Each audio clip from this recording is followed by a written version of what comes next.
I drove field cuts through my neighborhood.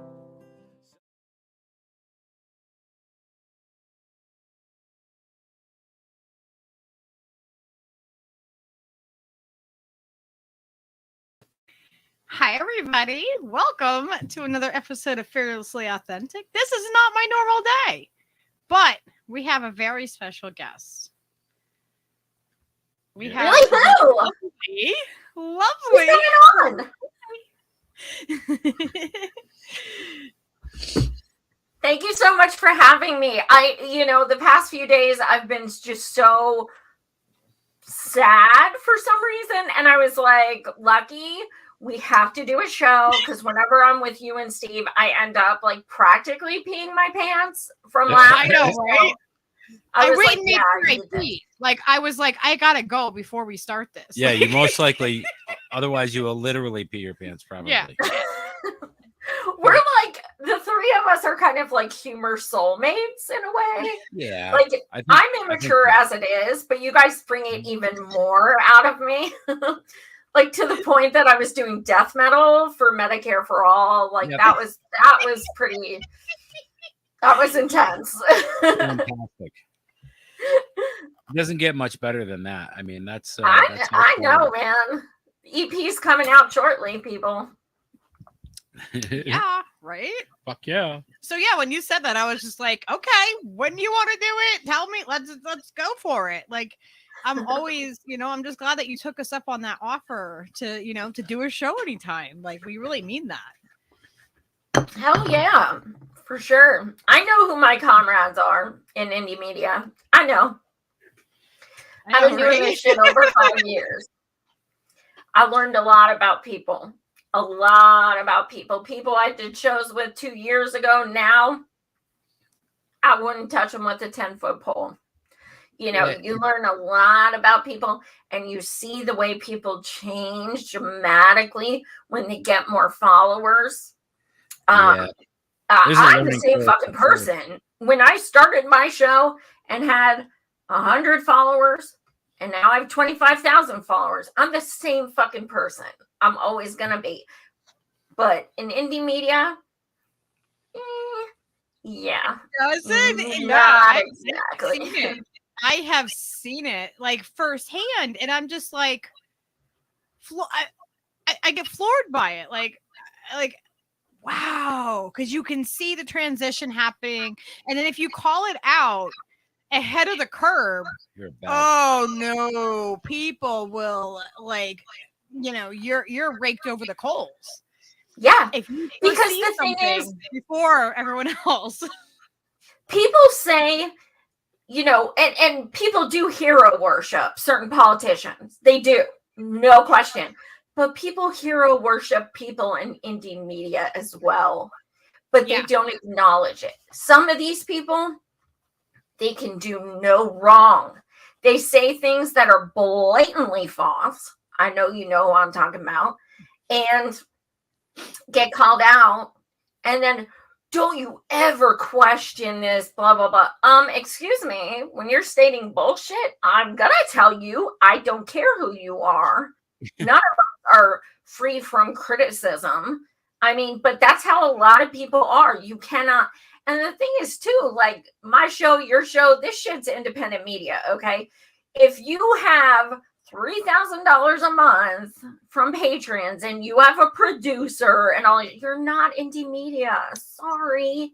Indie media was like, I'm sitting here in front of my fucking bureau, okay? That's fucking indie media. Like, I don't have a studio. I don't have any of that shit. And I never will. I don't fucking care. That's not exactly what I don't need a studio. We literally run this off of the a kitchen MacBook table. and our kitchen table. Yeah, there's a MacBook on the kitchen table, and it works. It seems to work. I just got a new green screen for Christmas. My green screen I was using for 10 months, broken. 10 months when it was broken, and it fell on my head 4 times. But I was like, I can't get another fucking green screen. And then I lost it. This is an actual tapestry that we hang up, but well, we have a green now. Too. Yeah. Yeah, that's what I have now. But see, can't you see the shadow? Like it looks like I have a shadow, but it's a green tapestry. It's weird. It's depending on the lighting. Like there's so much of a learning curve when you start doing this there's stuff. technical stuff with the you lighting. don't realize like match how much everything is affected. Like it's funny. The first 4 years I did a show, I never had a green screen. I never had a microphone. I literally all I had was my computer. And I didn't even have a webcam. It was a computer that had a little peephole. Yeah, this is a computer. Like we're running off of a computer. We don't have a webcam or I'm sitting in front of a laptop. No, that's the thing. Like, I mean, if you tune in our shows, you get organic, and that's what this shit's supposed to be. Like, I started my show as an activist and as a voter. And I wanted to ask people questions that nobody else had the balls to ask. And that's what I did. And that's how, that's how I kept doing shows. So I'm still an activist. I'm still an organizer. And that's still going to be my perspective regardless. It's sad to see people who started their show talking about things that were important, talking about things of substance. But now they make these memes that look like they're having people on who aren't going to be on their show. And they're talking about other, like fucking Sam Cedar and shit. Like, who gives a fuck about them? Who cares? You have an audience. You have a platform. Let's talk about shit. Let's talk about the people hurting. Let's talk about, the shit going on in the world. Nobody gives a fuck what these douche canoes are saying. If we want to see that, we can listen to them. It's like commentary on commentary. That's exactly what it is. And it's like, if we want to know, I mean, like, okay, I guess if you want to know somebody's opinion on how they feel about someone else's commentary, then, I mean, like, what? Like, this isn't, it's not authentic content. I don't think circular thinking. It's a big circle jerk of who said what and who offended who and how am I going to get the most clicks and drama and bait clicking. I mean, like, and that's not what this is about for us. This is a completely different thing. Like, I cover controversial things that other people won't touch.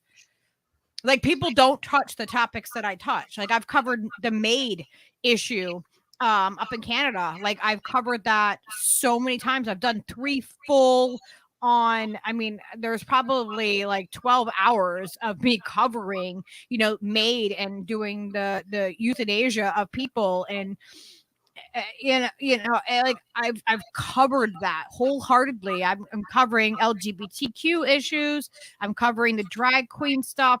I'm covering things that I'm not seeing a lot on, like, more of the so-called left indie media. And these are things that are affecting people directly. These are affecting our children directly. And I don't think that it's I'm nonpartisan, like I'm just I'm not on the right or the left. I'm on like the critical thinking evaluation of what is really happening.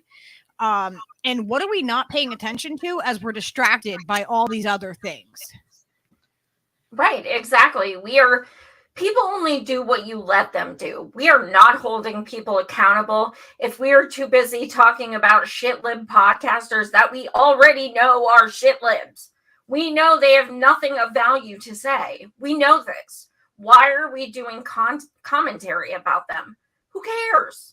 Yeah, like, you're making them relevant. You're giving them views and you're making these people relevant. I honestly feel like part of it is they talk about these people so then their names can get on their show. And then they get more followers and so on. That to me, it hits the algorithm right in that sweet spot. Yeah, there's you do a show about Jimmy Dore, you're going to get a bunch more views. There's a system to it. Absolutely. You do it about the conflict of Jimmy Dore and Sam Cedar and about how they're constantly conflicting back and forth, or TYT, or any of those. Like, I don't even we don't cover those people. It's like they're keywords, like if you, they're trigger words. Yeah, they'll pick you up in the algorithm. Absolutely. I feel like, one of these days we should just like title one of our shows Jimmy Dore. That's it. And it'll be like about like unions and shit, but we'll just title it Jimmy Dore !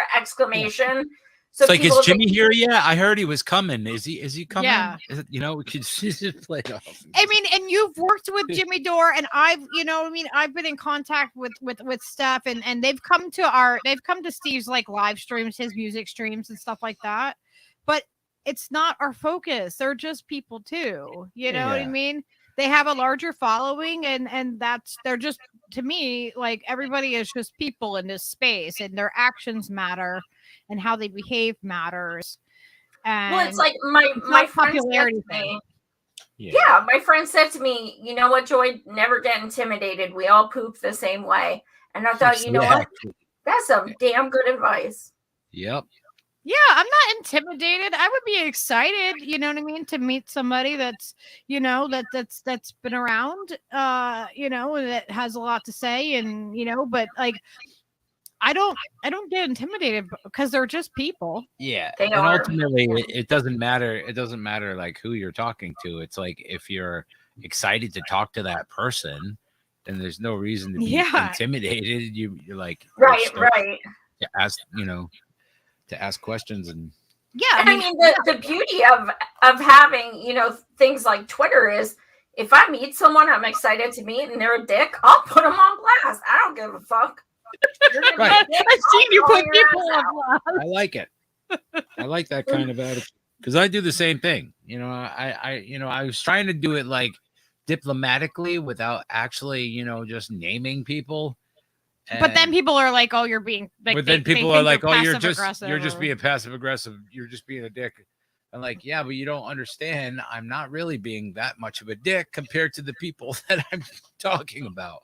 But it's all relative, right? It's all about perspective. So I try to take. Well, let's give a shout out to some of these people. I think I see Whoopty because I recognize her. Abby. Yes. Does it help if I make them bigger? If I make them the bigger one, does that help at all? That's what she said. Like that? Does that help better? Can you see it? No. Okay. Applejack says, "Hey, you worked with Jimmy Dore? He's a right winger. How dare you?" I know, right? Well, you know what I think is fascinating is like the other day we were listening to it. To Jimmy Dore, and he had this doctor on who was saying all this stuff, and then he countered everything that he said by saying something else that just like discredited all the positive things that he was saying. It just showed he showed his indoctrination every time. Like you just like brought it back around to the reason that people don't trust the thing is because of this, and you're just like, yeah, you gotta trust that part. Like what the fuck, dude? Like you're so close. Sometimes people are just so close to having the exact fucking point, and being right on the nose with something, and then they just miss it. They just step over it, and I think people need to understand that, like a lot. When you've been doing this shit as long as me, you have people that personally, and it's a very, very different animal. Because I know personally, I don't agree with half the shit he says. I don't watch his show, to be quite honest. But I do know this about Jimmy. He gave me my first, he gave me, we'll be talking about it, Force the Vote town hall platform, where I shared my disability publicly for the very first time. He had me on. I was the only, me and one other person were the only, non-famous people on there. So that he also did a fundraiser for M for All. He also, I was doing a book signing, me and Pat, for our Shitlib parody book in LA. And Jimmy said, "Hey, I'll be there." And I said, "Really? Do you want to perform?" Him and Miserable Lib and Rick Overton were like, "We're there." And I got to perform comedy. I love Rick so much. What's that? I love Rick so much. He's my buddy. He is just darling, and he's a good hugger, which is very important. Yeah. But yeah, like, I know who is there for, who has been there for me personally, so I can separate all that shit. And also, I know, Eliza Blue said something the other night that I've said, but it really, like, she said, there are people in every single audience who will be affected by what you say. And that's the truth. Have I gone on shows to talk about Medicare for all of people I'm not exactly thrilled about? Yeah, but guess what? They have different audiences than I do. I want everyone to have health care. So it's important to not just, why am I going to keep talking to leftists or whatever you're going to say? Y'all already agree with me half the time. What's the purpose? I want to talk to everyone. I want to spread this message to everyone, especially those who may not be educated or are misinformed. So it's important that we do. Yes, I've gone on Jimmy Dore's show, and it was about M for All, and we got shit for that. But guess what? You have 1 million fucking viewers, and you have tons of people in your audience who may not know what Medicare for All is, and may not know they have this option, and may not understand the severity of what this, insurance industrial complex is doing. And after going on his show, I received over 200 DMs of people in the audience asking me more questions about Medicare for All, telling me their stories. Holy shit. Telling me what it would mean to them if they had this kind of healthcare, and I was like, you can hate me all you want. This shit was fucking amazing because I reached people who I never talked to. So that's so important. I think people really need to stop being, if I go on someone's show, that doesn't mean I have to like them. I have to listen to them. TYT is utter garbage. They are trash. We all know that. If they ask me to come on and talk about Medicare for All, when and where? Yeah, because absolutely. I want to talk to everyone about it. Because it's not really about them. It's about the message. It's about reaching the audience that they have. It's about using that platform to spread your message. And that's wildly important. That's why, like, when people are like, oh, well, Fox News and Jimmy goes on Fox or Glenn goes on Fox. Well, I'm pretty sure that if other networks, major networks, we're gonna allow him on to spread his message. Really, go on there too. Sure, but you can only go where they allow you. Yep. Don't get me started on Bernie because he's disappointed me beyond words. But remember when Bernie went on Fox and he got a fucking standing ovation? That's because nobody talks to them. Finally, someone talked to them, and he was talking about a federal job guarantee and talking about Medicare for All, talking about these things that these people have never heard of. And they're giving him a standing ovation. That's because it's about division. If you go on there, then they can't keep us divided. Exactly. When you say I'm literally fighting for all, and you mean all, that's important. People use the all word like, I'm fighting for Medicare for all, within my state borders. That's not all. What's crazy too, like I've been going on a couple of these Twitter spaces, and where they're talking about the boops and stuff like that. Like, we won't get into the whole boop thing, but they're discussing healthcare in these Twitter spaces, and I'm in there, and then some of them I was in there with Ricky Rance, and I messaged him after. I'm like, huh? What's a boo-boo? A boop, like the shot. They're talking about all the medical stuff that they're allowed to now talk about on Twitter Spaces. So it was a game. I didn't know. They're not talking about the fact that we don't have health care. I go, why is nobody bringing that up? Why is it not even a question? It's like the fact that not everybody has health care. Like, why is that not a big, like, this is an opportunity for us to, like, because a lot of the people that are in those spaces that I saw, like, that were speaking and stuff, because I'll look at their profiles, like, while they're speaking and everything, and a lot of them were definitely more conservative Christian people, and they're dealing with these health issues, and they're dealing with a lot of, this is a new territory to them. The rest, like a lot of us that, are on the anti-imperialist like left, like we've been, or part of this, like we've already been fighting for things like healthcare. But this is an opportunity that we have to really like amplify that in those spaces now, because they're personally being affected in ways where we can relate to them. Yeah, I had being talked about.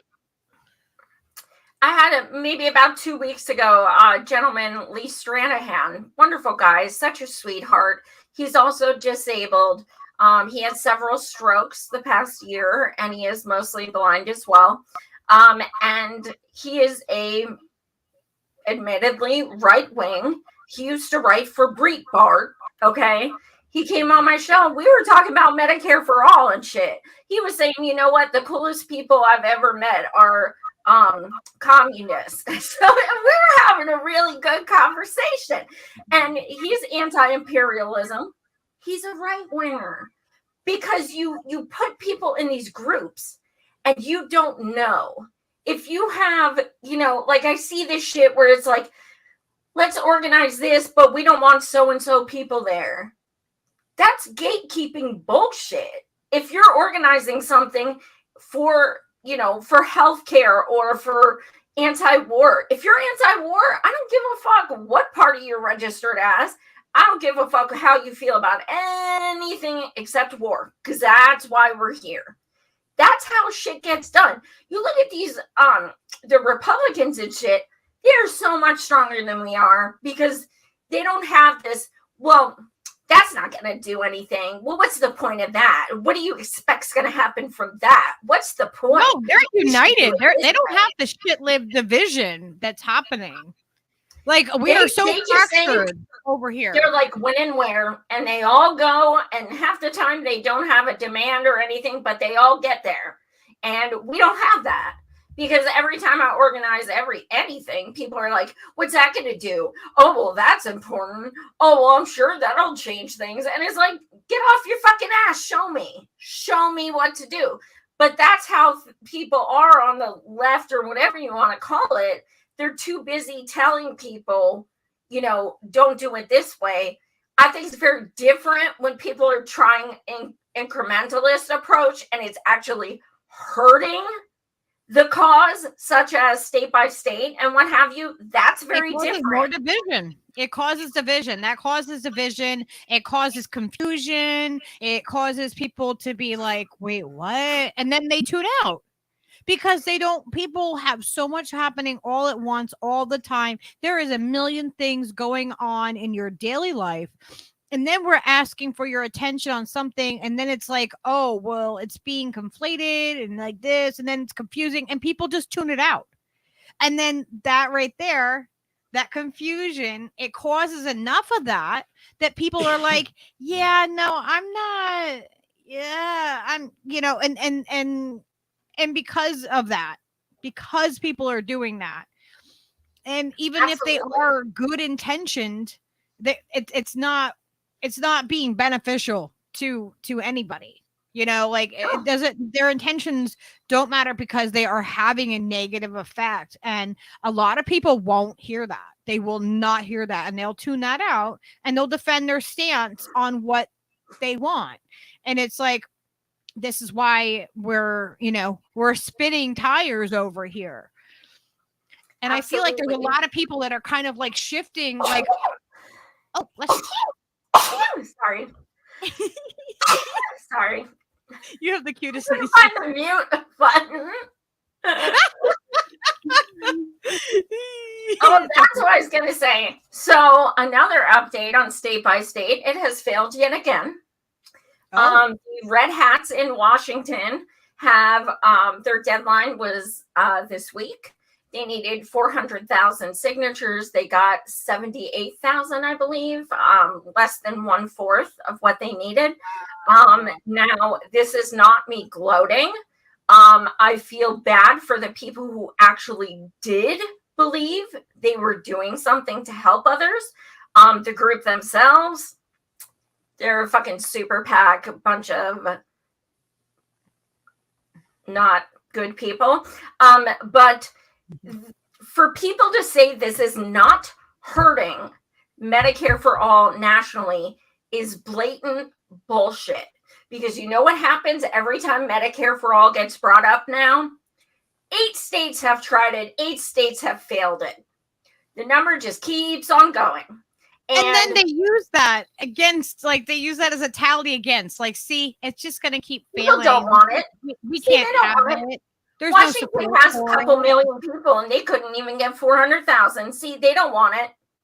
That's every fucking time it does this. Every time. And people keep saying, well, if we do it one state at a time, you can't even get one state. What the fuck are you talking about? Like, how much time do you think we have?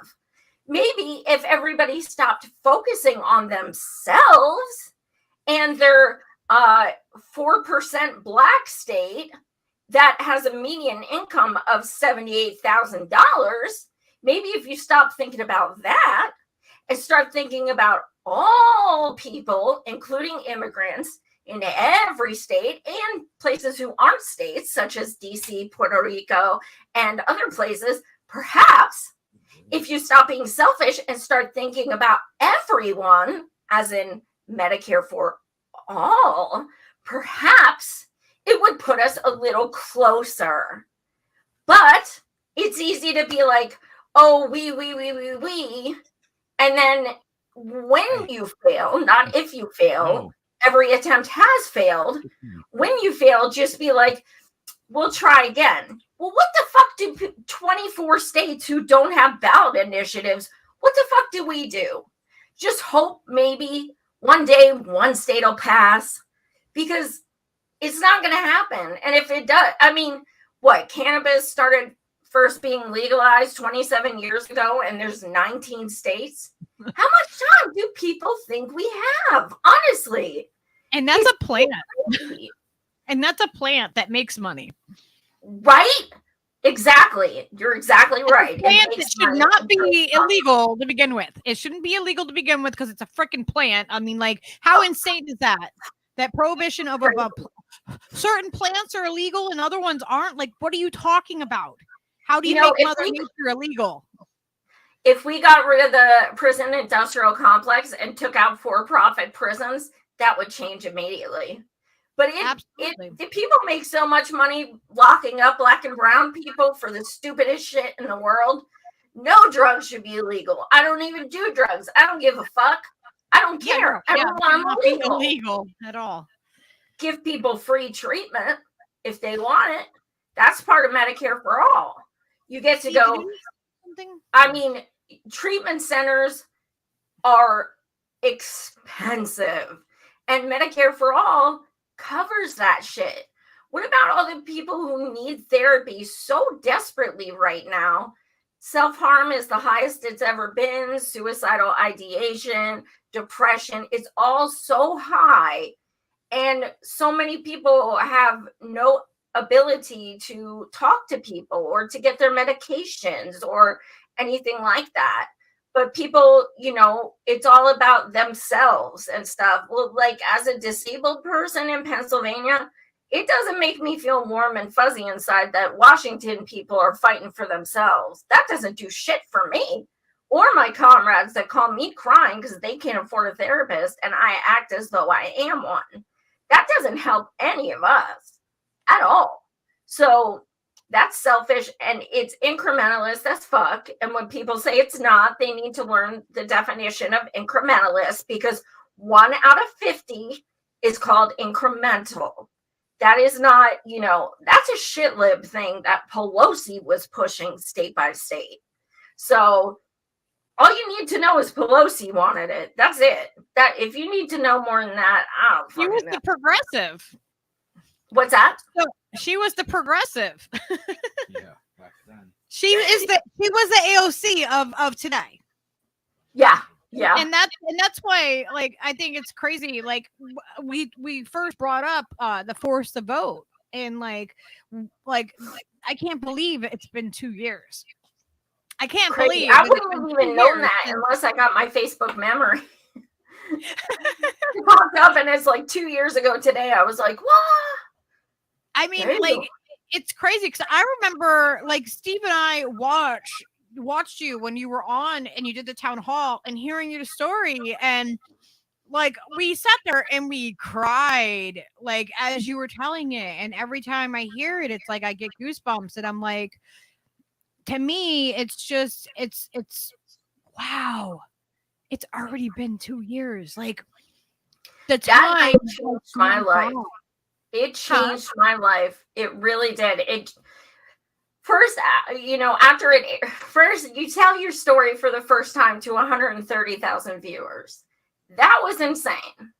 And it was the first time I ever called myself disabled. That was a big thing. It was, you know how it goes when you become disabled. It's almost like a death. You go through the stages: denial, acceptance, bargaining, all those. I was 21. Oh, really? When my life changed and went upside down on me from a car accident. I was 21 years old. There are things that I never got to do, that I never will get to do. Yeah, and that was the night I hit acceptance. That was the night. And it was, God, I can't watch it. I can't, because I played it for my mom, and I swear she just sobbed to the point where she was like screaming, it was like coming out, like, and I just will never forget that. And I received over 400 DMs that night. And that's why when people are like, fuck Jimmy Dore, fuck Force the Vote, it's like, yeah, but like that shit changed my life. That literally changed my life. And Ryan Knight, Proud Socialist, he was supposed to speak, and he stepped down so that he could give me his slot. So shout out to Ryan. That was probably the kindest thing anyone's ever done, because I don't think I'd be the same person if I never spoke on that. You know what I mean? But that's it was a big stage to speak on. A lot of people. Yeah. And that's how people even found out, like started thinking of me as a healthcare activist, even though I had been one for several years. Yeah, it really was a defining moment. It was the catalyst to, all the work I've done since then. And, and also Force the Vote as DSA, is the one that came up with it, but people like to forget about that. It's like, oh my remember, God. after Force the Vote, that's when I first went on to Joe Firestone's show and completely schooled him and dropped the mic over and over again. Like, dude, no, like I can bust every one of your talking points right now. And I did. And then he kicked me off the stream. The same guy who does dump the incumbent, who says that we only need to get in 200 to 250 people like the squad. Oh, because the squad's fucking great. And how many in the squad are there? Like, I don't know, 10, whatever. You want to get 200. Here's the thing. We don't have anybody that is actually, even if we vote people in, we don't have any actual representatives that are going to do. We don't have any representatives. Once they're in, they don't represent us. And that's been proven over and over and over again. But when you make your career and you build your career off of incrementalism and saying that kind of thing, and like you have books on it and everything, your whole career is based on that. Of course, you're not going to change. Of course, he's in his 80s. So he doesn't care one way or the other, because we're the ones that are going to have to suffer for this shit. And the fact of the matter is, in 2018, that was our time. There were over 3,000 Bernie-crats who ran all across the country. That was our time. We had 3,000 people with our platform. And guess what? The ones who got elected were the squad. There aren't 250 progressives that run. So how are we going to get them all in? And like, you're talking about needing them all over the country. Who the fuck is going to elect a socialist in Texas? Please tell me. You know, this shit's wishful thinking, and it's pathetic because people are just so set on electoral politics, and that shit does nothing for us. So Applejack said, real question, because he's a character, and you'll see it. Well, I know you'll look at the chat later and be like, what is this guy talking about? But Applejack is, you know, he's very sarcastic. But he said, real question, what is the point of the squad if they don't vote as a block? Yeah. For real. For real. They've shown it like force a vote is like the most revealing time period. It just exposed everybody. But it's a good thing that Kevin McCarthy didn't get elected. Because, you know, because Kevin Which Ryan Grimm later admitted he was wrong about, that couldn't have happened. Yeah, but he's like, you know, like right now, where are we? You know, yeah, but Kevin McCarthy's trying to get it's so fucking stupid. So it's like, okay, big circle. That's not how it works. First off, you guys are like, you know, and they got called out for being shills of like the establishment. Like it's like, no, you don't get to come back from this. Like you don't get amnesty over that. Yeah. Like forced to vote, you don't get forced to vote amnesty. No. No, Jason, I got to talk to Rashida personally and tell her how I felt about her forced to vote bullshit. Nice. This is true. So, a couple months ago, well, first of all, I met Rashida. I put her in part of my speech. I don't know if you guys remember in the town hall. And I said, you know, I went to Iowa for 5 weeks to volunteer for Bernie. And when I was there, I met up with Rashida, and Rashida was so fucking kind and so sweet. And she was holding me and holding my hands and crying with me. And I'm like, I'm going blind at this very moment. And, you know, we just had a real connection. And I have pictures of us embracing and her so crying. You thought it was real. Like you really think that this is a real human connection, a real person. Absolutely. Because for you, it was. For you, like for me, that's real life. Like for me, this shit isn't politics. Like this is personal. So I felt that connection with her, and it got me through some like the rest of my time in Iowa. So then a couple months ago, me and Ricky Rance and my comrade Logan, us from M for All, we had the opportunity to meet with several Congress people. And when we met with Rashida, she did not remember me, which was very hurtful because I said, I met you in Iowa. I told you I was going blind. We shared, you know, hugs. You cried with me. I showed her the picture. She had no idea who I was. That fucking hurt. Like that hurt because it was 2 years ago. It's not like it was 5 decades ago. Like you really don't fucking remember crying with a girl who said she's going blind. Really? That's bad. But then, you know, we talked for about 40 minutes. Like how many moments like that did she have? I'm saying. You know? So we talked for a good 40 minutes. And the first thing I said was, look, I'm going to be honest with you. As a disabled person and as one, you know, you met with, I was incredibly hurt that you didn't stand up for forced to vote. Because if there was one person I thought would, it was you, because to me, you've always been the baddest bee in the squad. You were the one who's been arrested for protesting.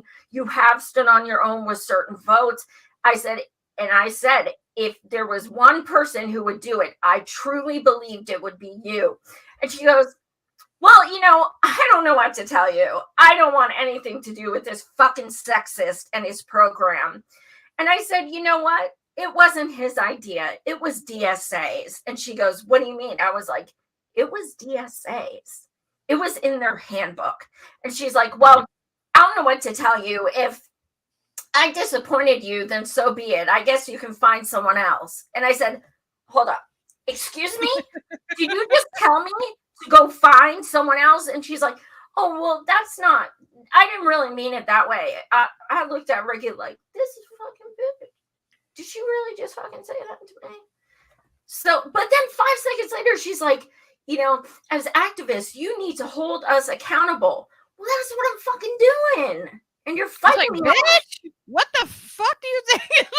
And then, because I was going at her hard, she started crying. She legit started crying. She like tears. Legit started crying. You're a big meanie, Joy. Did she go to actress? I say you're a big meanie. You made her cry. I know, because guess what? Someone had to made her have the feels. She had a nasty case of the feels. That's probably very foreign. And you know what though?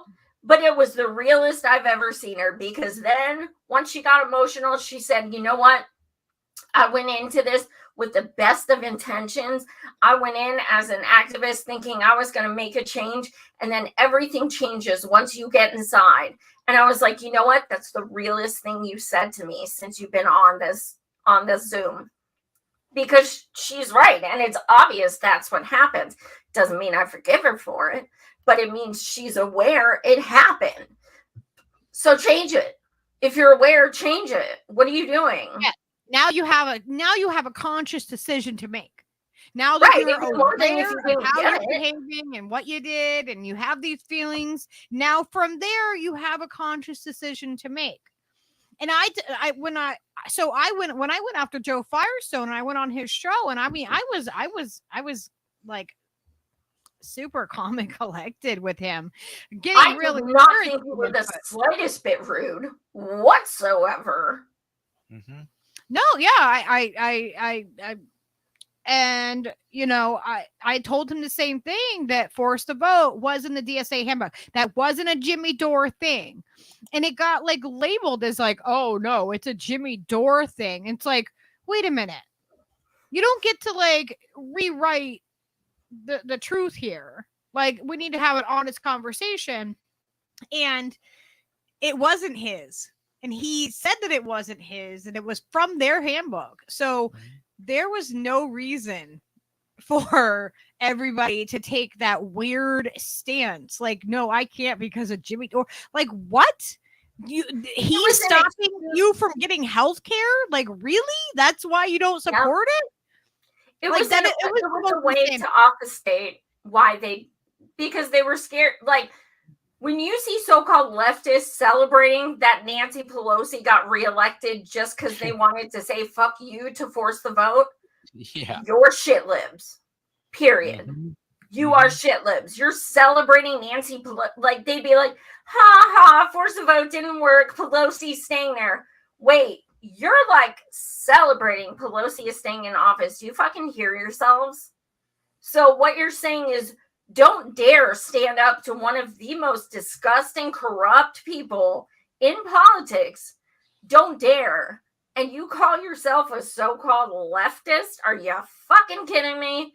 And the saddest part about all that was not just all the good things that Force the Vote did, which bring, you know, awareness to people who need healthcare. You know, they did all those stories like #MyStory. People, you know, who have been suffering, people with medical debt, people, all these things. And, you know, all that got ignored. 125,000 live views. And guess what? Force the Vote didn't trend, but Jimmy Dore did. And that says so much about the social left, or whatever you want to say. That says it all. They're stuck on identity and who's, you know, who's like, if it's like, what, I'm sorry. I didn't elect Jimmy Dore as our like leftist leader that we have to follow or something. Like, I'm independent in myself and I can think for myself. And there you go again, using logic. Like that. You know what I mean? Like, I thought it was supposed to be a collective that we all had the same end goal, so we worked towards the same end goal. I thought that was the point. And I got really confused at that point. I'm like, really? This is what? Like, honestly, I don't give a fuck if a Republican comes up with a good idea. If it's a good idea and we can make it work, I don't give a fuck. yeah, I don't care where it comes from. I'm nonpartisan. Like, I'm not on either side of that. Like, I feel like it's like there's like the left and there's a right and there's the center, but like it's not just a line, it's a circle, right? And I'm on the other side of the circle where the common sense is. And I feel like it's like where the left and the right meet, and then like, you know, it's like then it comes together, and this is the center up here, like where it's the center is the shit lips, right? But like I'm like over here, like kind of like I'm not part of any of that bullshit. Like I am just for common sense, critical thinking, like examining things and not just taking things at face value. That's where I'm at over my own little sphere. Anyone is welcome to join, you know, from wherever they are on the spectrum. But I don't feel like it's a straight line. It's a sphere, you know, like it is not, you know, because people don't, you know, there's people that are like, you said, your guest that you had on Lee, right? Like he is, I saw most of that interview that you did with him. It was fantastic because he's more conservative, but he's not conservative to like the weird center left kind of like ideology. He's more like conservative, kind of like closer to where we are, you know, like where we are on this side as opposed to where, you know, the left is over, you know, on the other side. I feel like there's definitely there's a gauge and it's not a straight line. No, I haven't called myself a leftist in like, God, a year and a half at least. Yeah, I don't even know what that term means anymore. I'm a free thinker. Don't label me shit. Just joy. That's it, joy. Like, I make up my own decisions. When you start putting labels on people, that's when you have to fall into certain boxes. Well, are you a what do they call it? Like a boutique left. Now they're saying, or the elder left. What the fuck is an elder left? Yeah, I'm 43. Am I fucking elder left? Like, I don't understand this shit. I don't give a fuck about categories. I just know I believe way more radically shit than most people who call themselves a leftist. So I'm just going to stay out of that shit and just say I believe what the fuck I believe. Well, there's some weird stuff happening on like the left right now. Like there's this whole like segment of people that, you know, are really pushing some boundaries, and like I'm a completely like a big supporter of the LGBTQ, right? But I'm not a supporter on all of the things that people are trying to embrace with that, and that are trying to push in with that. Like I'm going to be covering, like next week on the show, I'm going to be covering the minor attracted people, because the map, they are trying to become part of LGBTQ. Yeah. What? Yeah. Oh yeah. Like they want to become like part of it. Like LGBTQM. Like yeah, yeah, maps is what they call themselves. What? Yep. Oh hell no. Yeah. So like that's the kind of stuff that I'm diving into, because I feel like, you know, it is nonpartisan to want to protect our children. And I don't see that actually crazy stuff happening. Oh, it is. I know. That's how I reacted the same way when I found out. Yeah. This has been going on for a while. There's a whole movement. And that's the thing, is that people aren't talking about this, but they're talking about what this other commentator over here freaking is saying that's a shit lib. And it's like, do you realize that you're just amplifying that shit lib and the ideals and the ideology of that, and you're just feeding that? So what do you want to feed? Me? I want to feed where I'm protecting children, where I'm standing up for people's rights, where, you know, that's where I'm at. That's my lane. You know, that's where I want to focus on, because I'm gonna cover like all of it like next week. But yeah, in Scotland, it's trending, like MAP, or minor attracted people, is trending on Twitter because they changed the language and use MAP instead of pedophile. And they're trying to change I've seen that. Mm-hmm. They're trying to change the language, and it goes into a whole like the psychology of it and it's a rabbit hole that I'm starting to really go down, and I'm like, whoo. Oh my god. Did you reach out to Dr. or not Dr. Steven Zankis? No, I haven't. I can connect you if you want. He'd be a good person to talk to. Yeah, that would be great. You know who that is? Yeah. Yes. Yeah. Yeah, I've had him on my show a few times. He's he'd be a good person to talk to. But and that's sexual assault and things like that. So that's definitely his lane, where he has like some knowledge that would be good. Absolutely. Yeah, for sure. And another thing people aren't talking about is Epstein's list. And the thing is, we've had this list for years and years and years, and people are demanding Trump's tax returns. Who gives a flying fuck about his tax returns? I don't care. I could not care less. And people are talking about that. And the reason why you'll see shit libs and vote blue no matter who people talk about that instead of Epstein was friends with Trump and go the tax route is because if you say Epstein was friends with Trump and you open up that scope and you start looking into that, you're going to find Bill Clinton at the top and people like that who they don't want to expose. Bill Clinton had Epstein. Everyone. So Steve's birthday is in a couple days, and look what we got. This is Whitney Webb's new book, One Nation Under Blackmail. And this goes into all of the Epstein stuff. Nice. They're going to be this is going to be coming out book on tape soon, an audio. Someone is working on that. So yeah, like we're going to be diving into that more as we,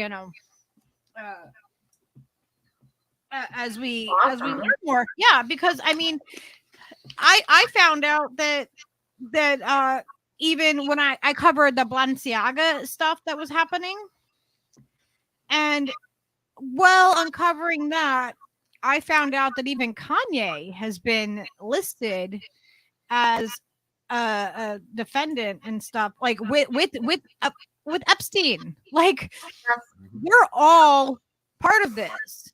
It's all part of this huge network of people. And yeah, so people don't want to look at it because then they have to realize that, this is a nonpartisan issue and it's on both sides. And it might include your favorite politician or celebrity or somebody. There is somebody that everybody, will be shocked at the people that are on that list and the connections. I want to know why Bill Clinton had Epstein to the White House 17 times. I'd like to know why. Why was he at the White House and why was he there 17 times? There's people coming out saying that the Obamas were involved with stuff now, like Epstein victims that are coming out and saying stuff like there's no way people will believe that. There's no way. It does not matter if you have tangibles. He is the best president ever, ever, ever. And he's the best damn president. What? He's the best darn president we've ever had. Yes. And the biggest scandal he ever had was that tan suit. Or, that's right. bombing. Well, it depends on if you act. Yeah. I mean, like out in the public's view, that was the only like real scandal because everything else, got swept under the rug. Well, that's what I was saying. Hey, you got to look sharp when you kill people. That's right. You got to look good if you're going to be fucking, dropping bombs on people and from a distance. Droning 13-year-old kids at their sisters' weddings and shit. Like, you gotta look you don't sharp. want to be poorly tailored for an event like that. It's just it's crazy, and it's crazy how much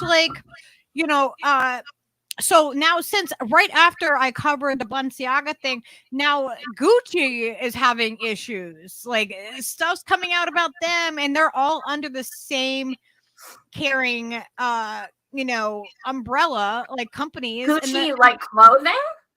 Yes. Gucci, Really? Adidas, Gucci, Balenciaga. Yeah, you're gonna have to watch the Balenciaga thing. It's wow. So There's some fucking. Oh god. I covered that, and it's a long stream that I covered it, but like, I mean, they have mannequins of children with genitalia for a face. Yeah, all kinds of creepy shit. Like male genitalia for their face. Yeah.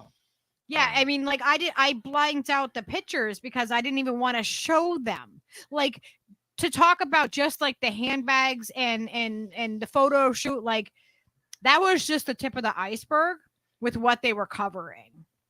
Well, why did they all of the little discover this shit? Huh?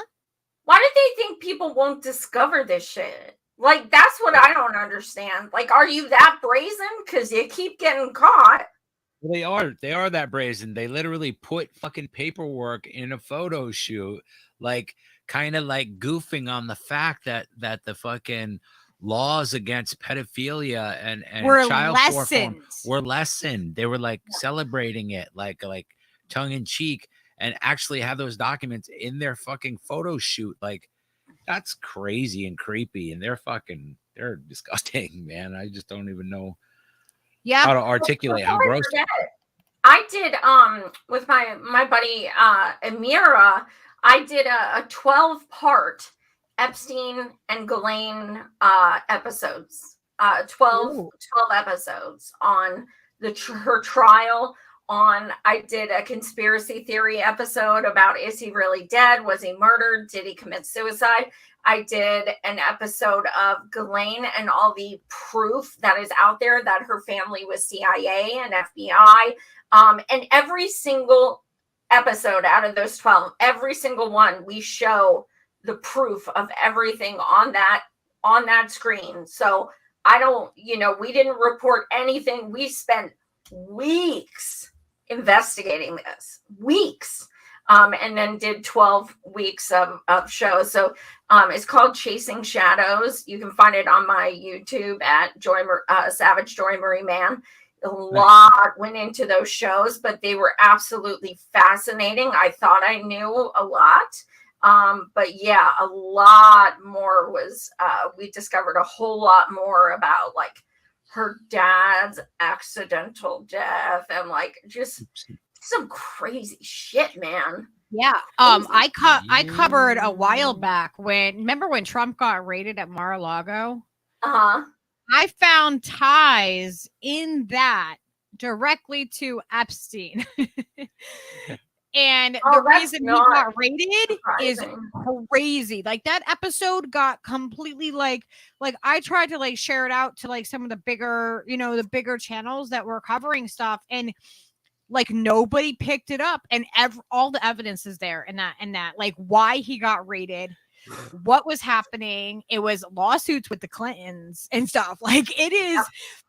It was completely connected and tied in the whole thing, and it was all connected and tied to like then Epstein Island. And Ghost Star, I did see that, how now the Virgin Islands are suing JP Morgan Bank over the Epstein Island.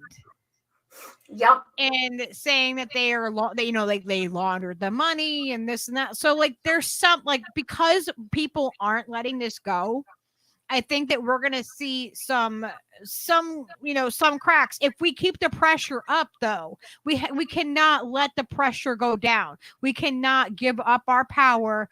We have got to keep pushing back and keep asking questions, because that's the only way we're going to get any kind of answers. It's the only way that people in power are going to care about it, is if we care about it and if we make enough of a stink about it so that they have to acknowledge it. Absolutely. And I'm not saying that we're going to get all of them arrested or anything like that. Like, I'm not holding my breath for that, but I'm just saying that we have got to not let up. Don't let up on this, because once we become complacent in a topic, it gets memory hold. Boom, it's gone. Oh, so check this out. I don't know if you noticed this, but Matt Gaetz, you know, that Republican guy. Yeah. Oh yeah. These literally, I swear, I'm like the only person that was tweeting about this. Literally, the day the news broke on Twitter about Matt Gaetz, even though they said they were investigating him for 2 years, the day Gaetz news broke was the same exact day they arrested Ghislaine Maxwell. The same day. Why is that? Deflection. Oh my God. Yeah. There's a Republican who, oh my God, look at this shiny object. Meanwhile, Ghislaine Maxwell is literally being taken into jail the same fucking day. So you're telling me you've been investigating Gaetz for 2 years and you just happen to release the story on the same day? No, it's because Maxwell was at the Clintons' wedding and, you know, she like, you know, look, you're protecting your own. That's why. That's why. It's like, ooh, this shiny object, though, he's a Republican. Yeah. Bananas. You always have to pay attention to what they're not telling you. Yeah. What are they covering up? I'm always like, all right, well, this is the big story. So what's the distraction? Every time. Yep. You know, like, what are they covering? What are they distracting us from? You know, because they do it all the time. And it doesn't mean that the story that is the distraction story isn't important. That doesn't necessarily mean that it's not important. It doesn't dismiss the story that is being pushed out, you know, in front of us. But it means that we need to pay attention to what else is happening. Because, you know, like I covered last night, how you know, Ukraine, you know, they're getting all of this money, and how now a BlackRock investment firm Mr. Fink is going to go into Ukraine and help them decide how to like rebuild, how to invest. Now, do you know that BlackRock themselves has a quarter of the money that is in this world? Yep. They have an artificial intelligence called Aladdin. Now, I didn't know this. I didn't know about their AI called Aladdin. And Aladdin, I mean, think about like, you know, it's just. So you want me to believe there's a supercomputer with the voice of Robin Williams controlling all the financial trades and deals across the planet? Yes. All right. And it was around in 2008 when it came to all that banking stuff. Yeah. Aladdin, this AI, so like people are acting like the transhumanist agenda and all this it's not new. It is not new. They have been inserting this, and this Aladdin system is what runs the world, all the world's money, all the markets, all the everything. An AI system owned by BlackRock. That's handy.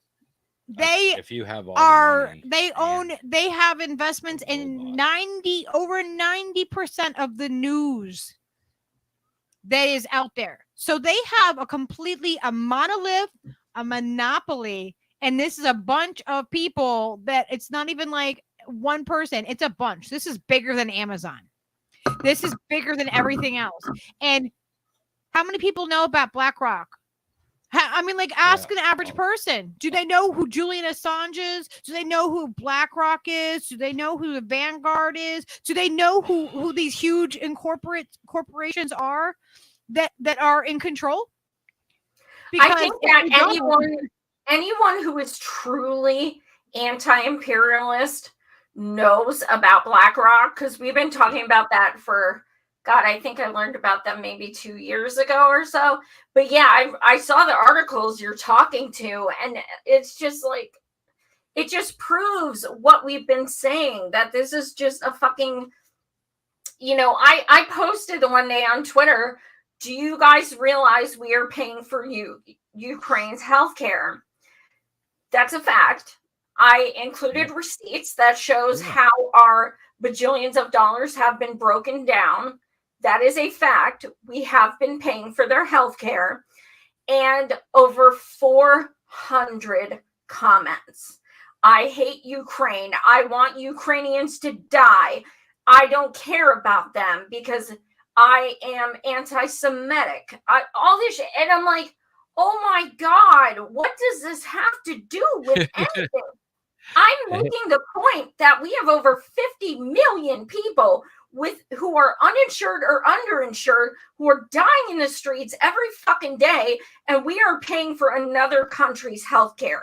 Why are you trying to deflect and blame me and use pejoratives to try and, water down what I'm saying? I'm proving the fact that we care more about other countries than we do about ourselves. It's that there's simple. a completely cognitive dissonance. It's like they can't see it, Yeah, inability. It's crazy though. Mastermind says my wife says that I have a BlackRock, but I think that's her speech impediment. You have a what? There's Blackstone and there's BlackRock. That's Blackstone is the military industrial complex aspect. Oh, yeah.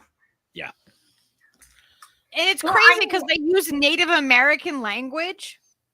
Mm-hmm. It's a Native American language. Like when they talk about Black Hawks and they use these terms. Use like that's what they name the warplanes. Like they name them after like Native American. It's like, really? Yeah. Really? You have to even steal that. It's like superstition, you know what I mean? Like it's like you're the murderers, not them. Yeah. I know. Well, speaking of natives, I think we wanted to talk about a certain topic. Oh, yes. Let me bring this up. Speaking of natives, let's talk about a nice little segue. Nice segue, Joy. Like Elizabeth Warren. Mm-hmm. Granddaddy says I'm native because I've high cheekbones. Yeah. That's a shirt. Yeah, she literally said that. She did. Yeah. So I'm sure that most of you guys, have heard what's happening. Oh, hang on. It started playing. Okay. So no matter how you feel about Fox News and Tulsi Gabbard, this is where, George Santos went on and he went to talk to her. And so we're going to cover this little bit because there's some new information that has come out about this. That I love that question. I'm anxious to read the comments after we get off and I can get my machine. Yeah. So we're gonna play some Tulsi Gabbard, who does the Tucker Carlson Tonight Show. Like, when did this happen? I can't even. I loathe that woman so much, but I can't believe I agree with her on something. It's disturbing. Listen, the other day I agreed with Steve Bannon. Okay, like. Broken clock, it's exactly. Yeah. They can't be 100% wrong on everything, right? I just feel dirty. Like, I don't want to agree with her on anything. She makes me want to barf. I know, but I'm telling you, I think you're gonna be like, what? All right, so I saw it and I was like, I did not have agreeing with Tulsi Gabbard on my bingo card. I didn't either. All right, I'm going to mute me so it doesn't do the weird echo, and we'll play this clip. Now, permanent Washington has created a culture where it's acceptable to lie to further your own interests. Just try not to get caught. I should know. I served in Congress for 8 years. But even when these politicians do get caught, people just shrug their shoulders and move on. No big deal. No consequences. A few examples. Dick Blumenthal lied about his military service. And of course, Elizabeth Warren. She lied about having Native American heritage.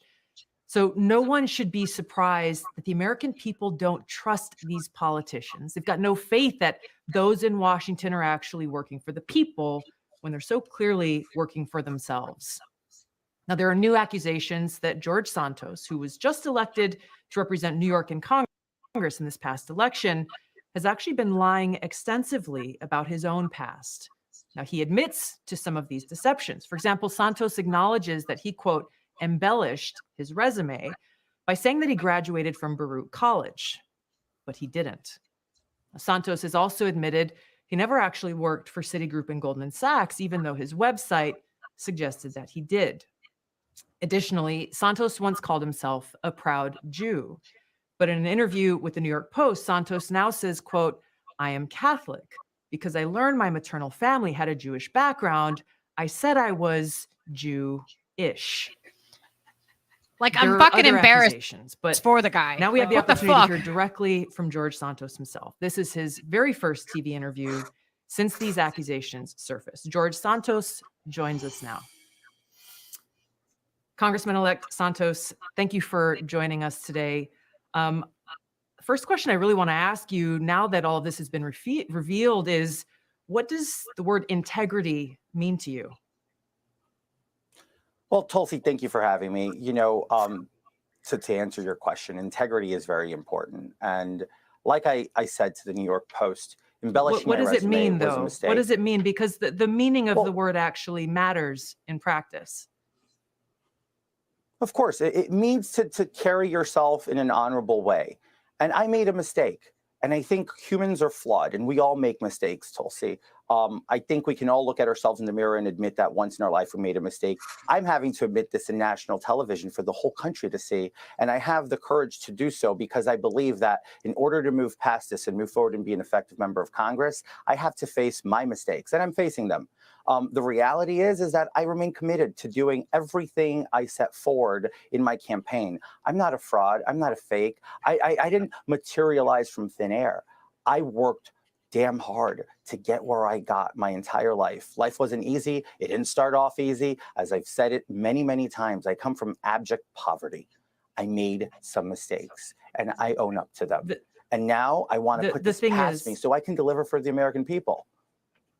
The thing is, Congressman-elect, integrity means, yes, carrying yourself with honor, but it means telling the truth, being a person of integrity. And if I were one of those in New York's 3rd district right now that the election is over, and I'm finding out all of these lies that you've told, not just one little lie or one little embellishment, these are blatant lies. My question is, do you have no shame? Do you have no shame in the people who are now you're asking to trust you to go and be their voice for them, their families, and their kids in Washington? Tulsi, I can say the same thing about the Democrats and the party. Look at Joe Biden. Joe Biden's been lying to the American people for 40 years. He's the president of the United States. Democrats resoundingly support him. Do they have no shame? I've made this very clear. This is not about the Democratic Party, though. This is about your relationship, frankly, with the people who've entrusted you to go and fight for them. And I think one of the questions that really probably hits home to a lot of people is are you Jewish? We've got a letter that your campaign sent out earlier this year, which reads as follows. As a proud American Jew, I've been to Israel numerous times for educational, business, and leisurely trips.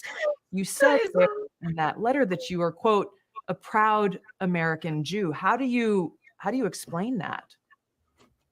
My heritage is Jewish. I've always identified as Jewish. I was raised a practicing Catholic. I think I've gone through this. Even I've not being raised a practicing Jew. I've always joked with friends and circles, even in the campaign, I'd say, guys, I'm Jewish. Remember, I was raised Catholic. So look, I understand everybody wants to nitpick at me. I'm going to reassure this guy. once and for all. I'm not a facade. I'm not a persona.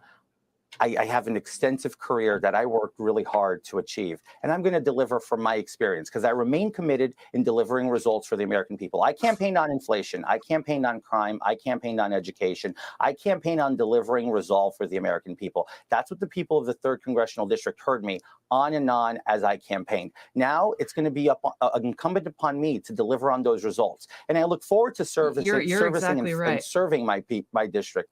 I look forward to serving my people in my district to make sure that they see that this is what looking for.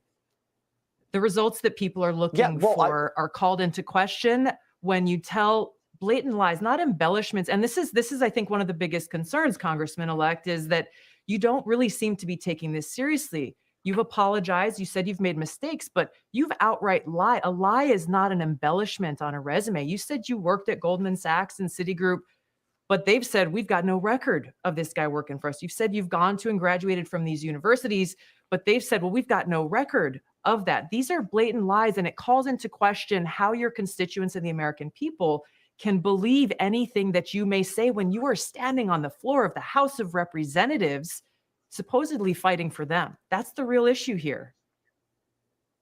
Well, look, I agree with what you're saying. And as I stated, and I continue, we can debate my resume and how I worked with firms such as Goldman and Citigroup. Is it debatable or is it just false?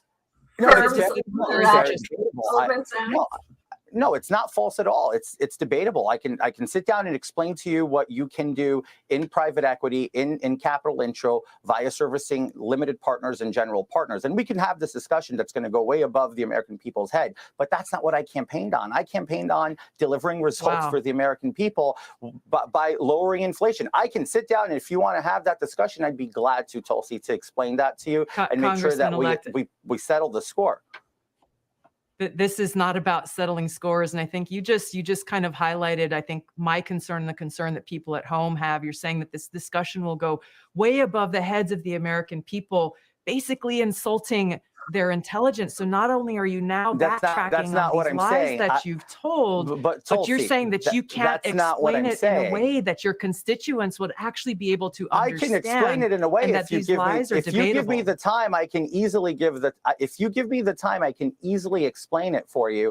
As in, give me more time, just a little bit more time. And I'm sitting there doing due diligence on the appetite and what they're looking for. Right. And we work alongside GPs and LPs to help them place this capital. This is what I was doing. And that's when I worked extensively with these firms and many other firms at my time as I was vice president of Linkbridge Investors. So this isn't a made up narrative, but I feel like nobody really wants to sit down and talk about it. Everybody just wants to push me and call me a liar. Look, I embellished my resume. I did. Congressman-elect Santos, we've given you a lot of time. I think the time that is owed is to the people of New York's 3rd. It's hard to imagine how they could possibly trust your explanations when you're not really even willing to admit the depth of your deception to them. Thank you so much for being here and joining us. Subscribe to the... She got the cane and she's like, gong. Like, seriously, he's like, I need some more time. Like, dude, you just sat there and called everyone, like, it was just gonna go right over our heads, like we're just all stupid. She was picking her teeth with him.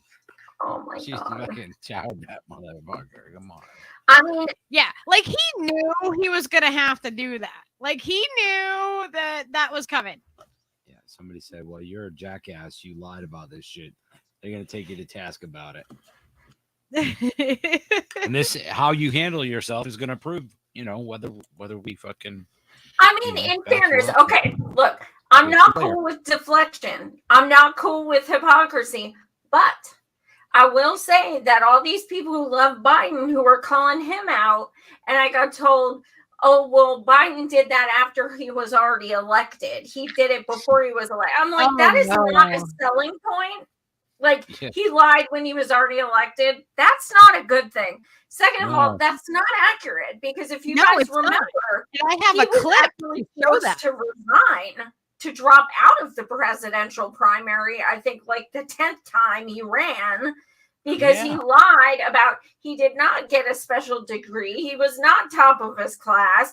He said 4 times he was with the civil rights movement, and it turns out he was making fun of people saying I don't look good in tie-dye. He said he was arrested with Nelson Mandela. He said he lost his son in combat to a veteran. I mean, he's lied so many fucking times.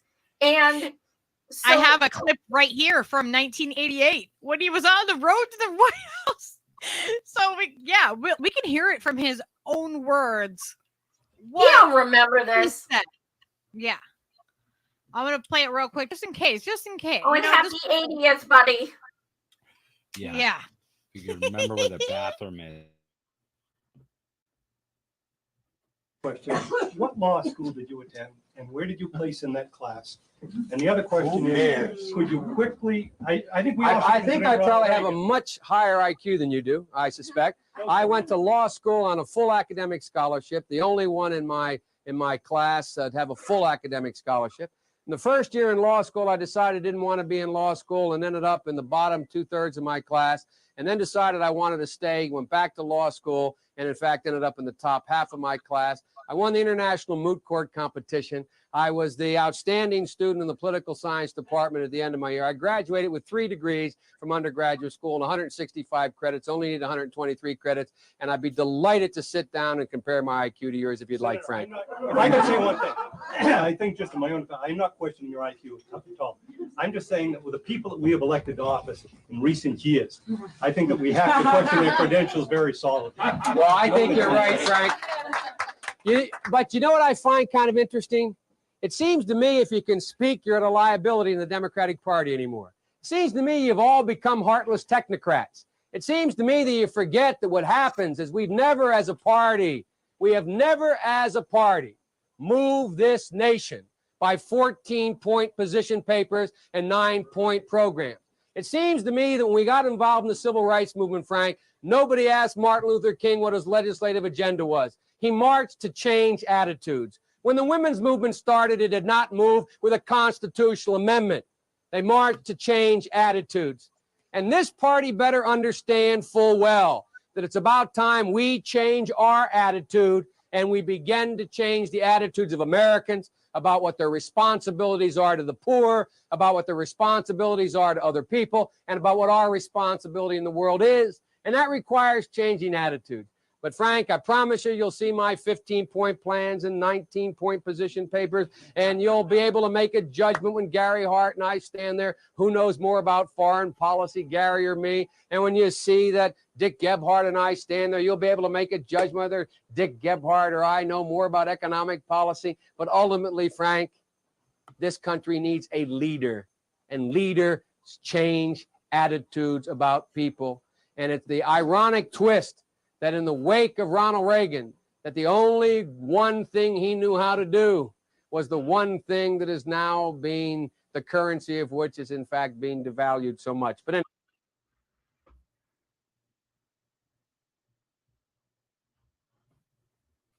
Yeah, okay, I'm guessing it might be Ricky, Elizabeth, I'm not sure. Here in New York, okay, I was thinking that, legit. I was seriously thinking that because why he doesn't have any hair on top of his head, but now he does. Yeah. Wait, what happened to his stutter? Yeah. Where's his stutter? He only stutters when he says racist things. Don't you know that? That's his stutter. Oh. But Elizabeth, who is vegan succubus, she told me what that hair is. It's called a cul-de-sac. Cul-de-sac. Hey, I have one. I'm done. Steve's gonna get one of those. It's called a cul-de-sac. Oh my god! But in any case, like that. And that was soon before he dropped out for lying. But remember, he said that what's it called? NAACP endorsed him. And they've never endorsed a candidate in their history ever, right. And these are really important things he was lying about. And so, why are we bringing this up? You know what I mean? Okay, so yeah, another politician's lying, Biden's lying. Why are we bringing this up? Well, because I came across this little nugget that the Daily Mail put out. Wait until you guys see this.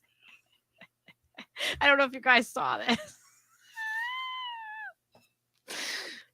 All right. Is this going to load for me?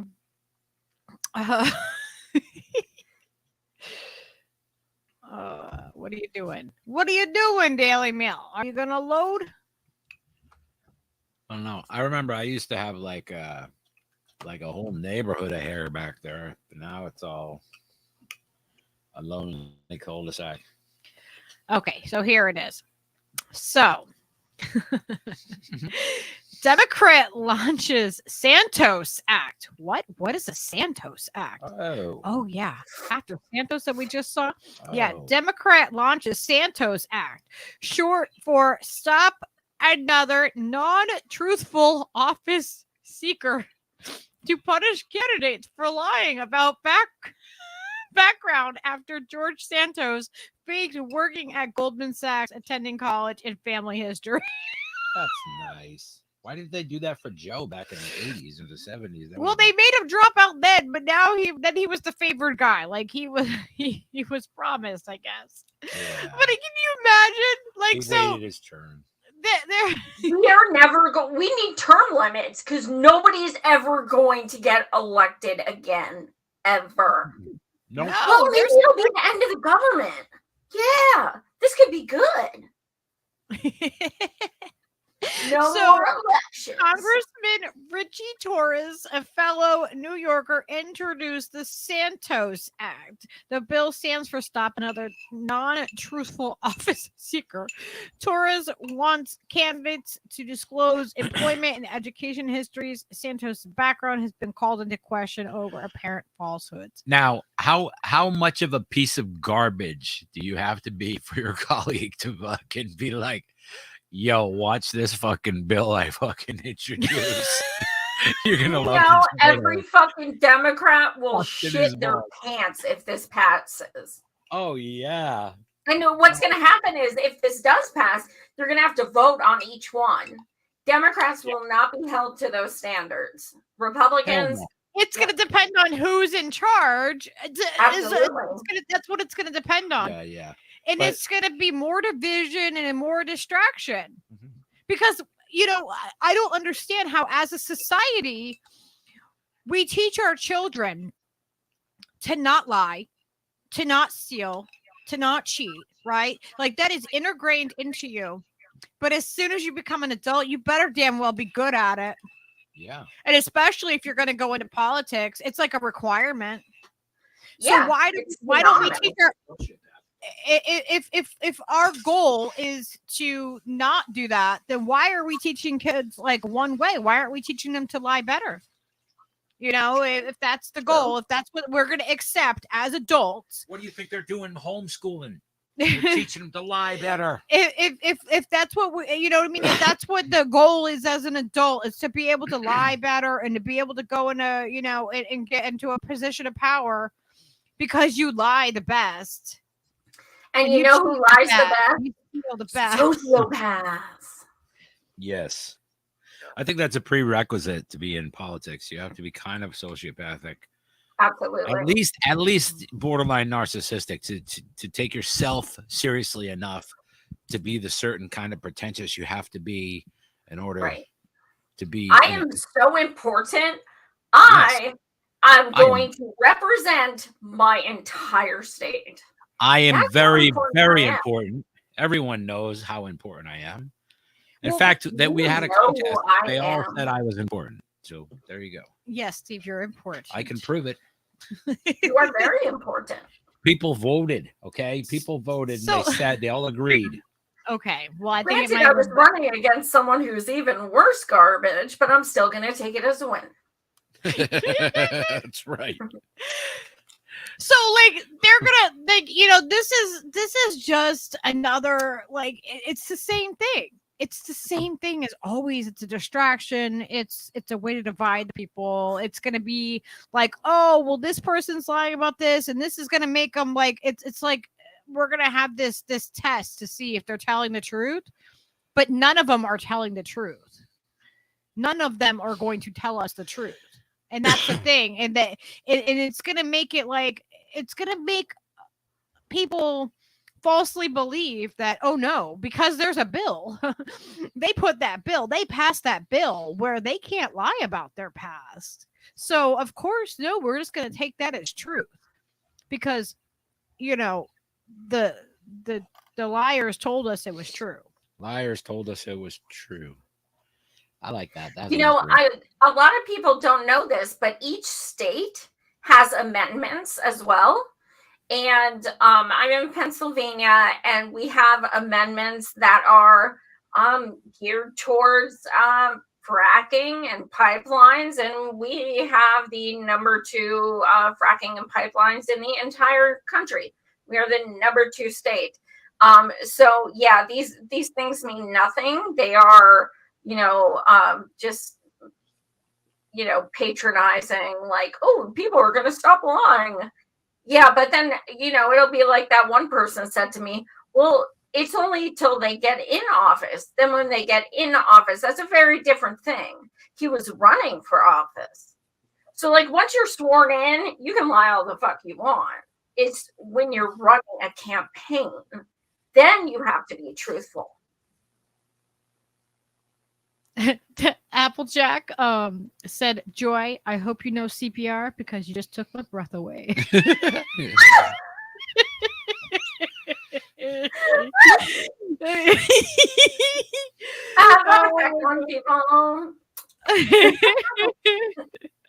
Oh my God. Okay. I'm sorry. I digress, but let's hear some pickup lines. Okay. Seriously. Like I really want to know some pickup lines.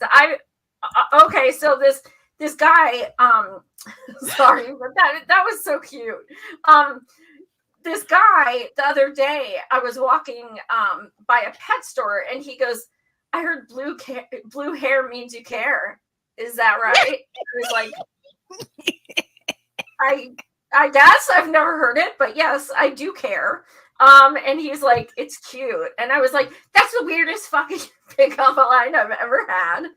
But I was watching a show last night with other pickup lines, and there was a guy who said, do your pants have a mirror in the pocket? Because I can sure see myself in them. Dude, I'm like, okay, give me a hug. Like, it takes a lot to offend me. I think that shit was fucking hilarious. Yeah, that is hilarious. I would laugh so hard. I would be like, what? Oh, no, this one guy. This was, oh my God. I would laugh so hard. I don't know if most girls would think this. You're not encouraging that you use these on any random woman. They won't work. They might not all react the same way that we do.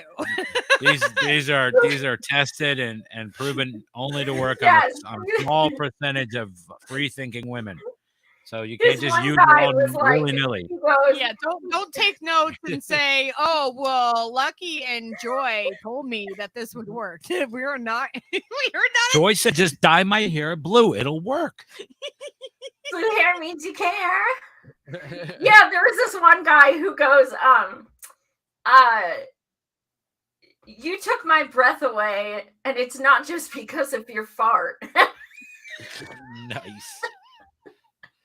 And the girl was like, ew. And I was like, yo, that would have made me laugh. I would have given him a hug. That's hilarious. I don't care. Oh my God, that would crack me up. I would lose it. It would be hilarious. When Steve was playing out all the time, before, the whole COVID thing and he was in the band and they were playing out all the time.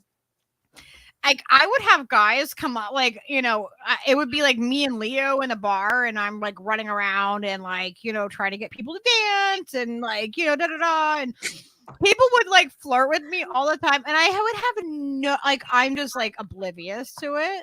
And like, I remember one time these guys, and I realized after, because these guys were like, oh, well, what do you drink? And what do you want to have? And blah blah blah. And I'm like, oh, I just drink water. Like I'm good. I'm good. I got water at the bar, like, and they're like, well, what is your dog drink? Does he want a shot? I'm like, no, we just drink water. And I didn't realize it until afterwards. They're like, oh, That's a those guys pretty were good trying to pickup buy me a line, I would drink. think. Like, I oh happen my to be a vet. Right? Does your dog like single malt whiskey? I know they were like trying like so hard, and I'm like, I'm not really a drinker. You know, guys. when I was younger, I used to just tell guys when they would come up and hit on me at bars, I'd just be like, nah, thanks, I'm into chicks. Because I thought that would push them away. But then I realized guys were like, oh, yeah, now I'm talking. Does that mean I can watch? I dated women for a long time. It doesn't help. It makes the situation worse. Yeah. Like, oh my God. And yeah, seriously, I don't think, oh, that's so sweet. Oh, you're making my night. If I were a vegetable, I'd be a cucumber. Aww. Wait, where is that? Who said that? Apple Jacks. Applejack. Oh my God. He's a lady killer, this guy. Watch out. He is. He's got platinum grill. Oh man, I'm a smitten kitten. I can't help it. He's got. I made my game night. stories. I'm gonna start off the new year pretty good here. I know, right? Start off the new year and be like, oh, my cheeks hurt. Why do my cheeks hurt? Oh man. yeah, I was hanging out with Lucky and Steve again. No. What is it that they say in the beginning? Joy needed a pick me up. Oh So, yeah. He's like, we need to do a show, and I was like, all right, let's do it. Yes, I forget all my troubles when I come on here. It's not. Anybody else got any pickup lines? Come on, guys. Back when I was in my 20s and girls with tattoos were way more rare, I used to have guys come up to me and be like, they would like feel my arms and stuff and be like, whoa. And I'm like, they feel like skin. Like they're not fucking, And I had this guy come up to me and literally lick my arm. And said, I just wanted to make sure those were real. And I looked down at my chesticles and I said, oh, these babies are real. They don't lick off. That's funny. I'm empty, so I'm acting even more extra tonight. It's all right. This is Dirty Burrito After Dark. You're good. It doesn't need to be after dark with me. I'm like, I try to do serious shows, especially with Andrew, and then like that's what she said jokes like 3 minutes in. I can't help it. I cannot help it. He's adorable. I love Andrew. He's so adorable. He's my work hubby. Yeah, that's my buddy. But certainly this is a good chat room full of weirdos too. So it's like we're all in good company. Oh my God. He said, Jenna, your eyes are like the ocean. I could swim in them all day. It's what Seb Applejack said to Jenna. He's smacking on all. Jenna has a cartoon for Abby. Oh my goodness. That's amazing. That's so awesome. Now, okay, now I don't think Applejack realizes the paintings that Jenna does and stuff like. I know. And Most talented artist I know, hands down. Oh my gosh, her art is amazing. Mm-hmm. God, when I go to her house and I just see like paintings everywhere, I'm just like, holy fuck. Oh, you guys, you know what? She mails me beautiful things all the time. She mailed me she did a silk screen of my show to put on my ripped up jean jacket. It's a big patch silk screen of my show. It's amazing. That's awesome. So talented. I know Jenna and I are we're always like, yeah, did you see? I introduced her to a YouTuber that I watch, and I've recently found her, and her name is Artsy Mad Woman, and like she's like, yeah, we need her as like a neighbor, like, and so she makes all these really, really cool things. teach us your ways, crafty That's women. awesome. Give me my mushrooms. Let me show her the mushroom. Oh, I can't. I won't be able to. You won't be able to see them probably. You can sort of see 'em. No, the other one. This one. That one. Ah, and for all, that's a good one. Do you see these mushrooms? Oh, that looks like poop. Wait, let me see. Who said one of them? Oh, that's so cute. It like reminds me of like the Smurf like mushrooms. Like Oh, that's cute. Oh, that's cute. and they're out of like they made them out of resin, and then they have like mica powder and stuff in them. Oh, that's And- rad. and glitters. Jenna made me this. Where is it? Right here. I keep it right next to me. It's of my show. I'm not sure if you can see it, but it says the Unruly Hour, and she drew a picture of me. Oh, that's so cool. Yeah, she put it on a candle. I couldn't That's believe amazing. it. She's so That's so talented. neat. So this is what's on the patch too. She spoils me. She spoils me. And I rarely give out my address, so you know she's special. Crafty lady. So her and I are like we're completely she just realized that they have carpet making like a carpet gun, like where it makes Yeah. it like darts the material and it cuts it in and out. Yeah. So yeah, there's this woman called Artsy Mad Woman on YouTube, and she makes really amazing stuff. Like you would love the stuff that she makes. And like she's so much fun. But yeah, like we all need to be like neighbors. That's awesome. Yeah, we should do like a nerdy craft show. That'd be That would fun. be so much fun. Yeah, I still do like cross stitch and stuff, but I have to do it by feel, since I can't see the squares. So I watched a YouTube video from a blind woman how to still be able to do it. And I've still been making them. Now, if you look at the back, they're a big old mess, but the front looks pretty good. Wow, that's amazing. You should show off your stuff that you're doing we do every Saturday night, we do an open mic. And you can show off like art that you're doing, or you can do poetry, great. you can like all that stuff. Yeah, we do it on Steve's channel. You're gonna have to come over and hang out with us on open mic. Nice. Every I Saturday was night. thinking about the blind Pennsylvania Association of the Blind. They did an art show, and we went, and it was wonderful. It was beautiful. And I was thinking about contacting the museum or the art museum and seeing if they would like to do a disability show. So I could put my stuff in it, but not just that, like people of all disabilities could contribute to the show and just show their work. I think that'd be so fun. Yeah, that's amazing. And we could even do an online one too, where people show off their artwork. That's true. Yeah, that would be really fun to do, because then we could get people from anywhere that could really, any ability and skill level. If they have a picture, or if they don't want to come on screen, they don't have to even come on screen, as long as we have, the information to put up there and like a good picture of what they do. If they don't feel comfortable coming on screen, then they don't have to. But we should do something like that. Like that would be fun, just to show off the talent of our community. Hell yeah. That would be a fun.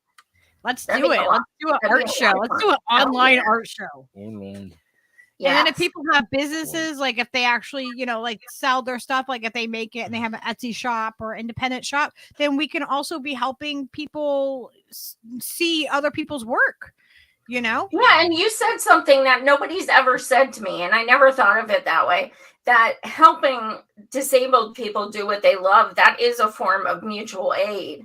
I never thought about it that way, but you're right. It is. It absolutely is. Yeah. It is, mutual aid is everything. Mutual aid is saying, "Oh, you need a thumbnail made." Like, "Oh, I could.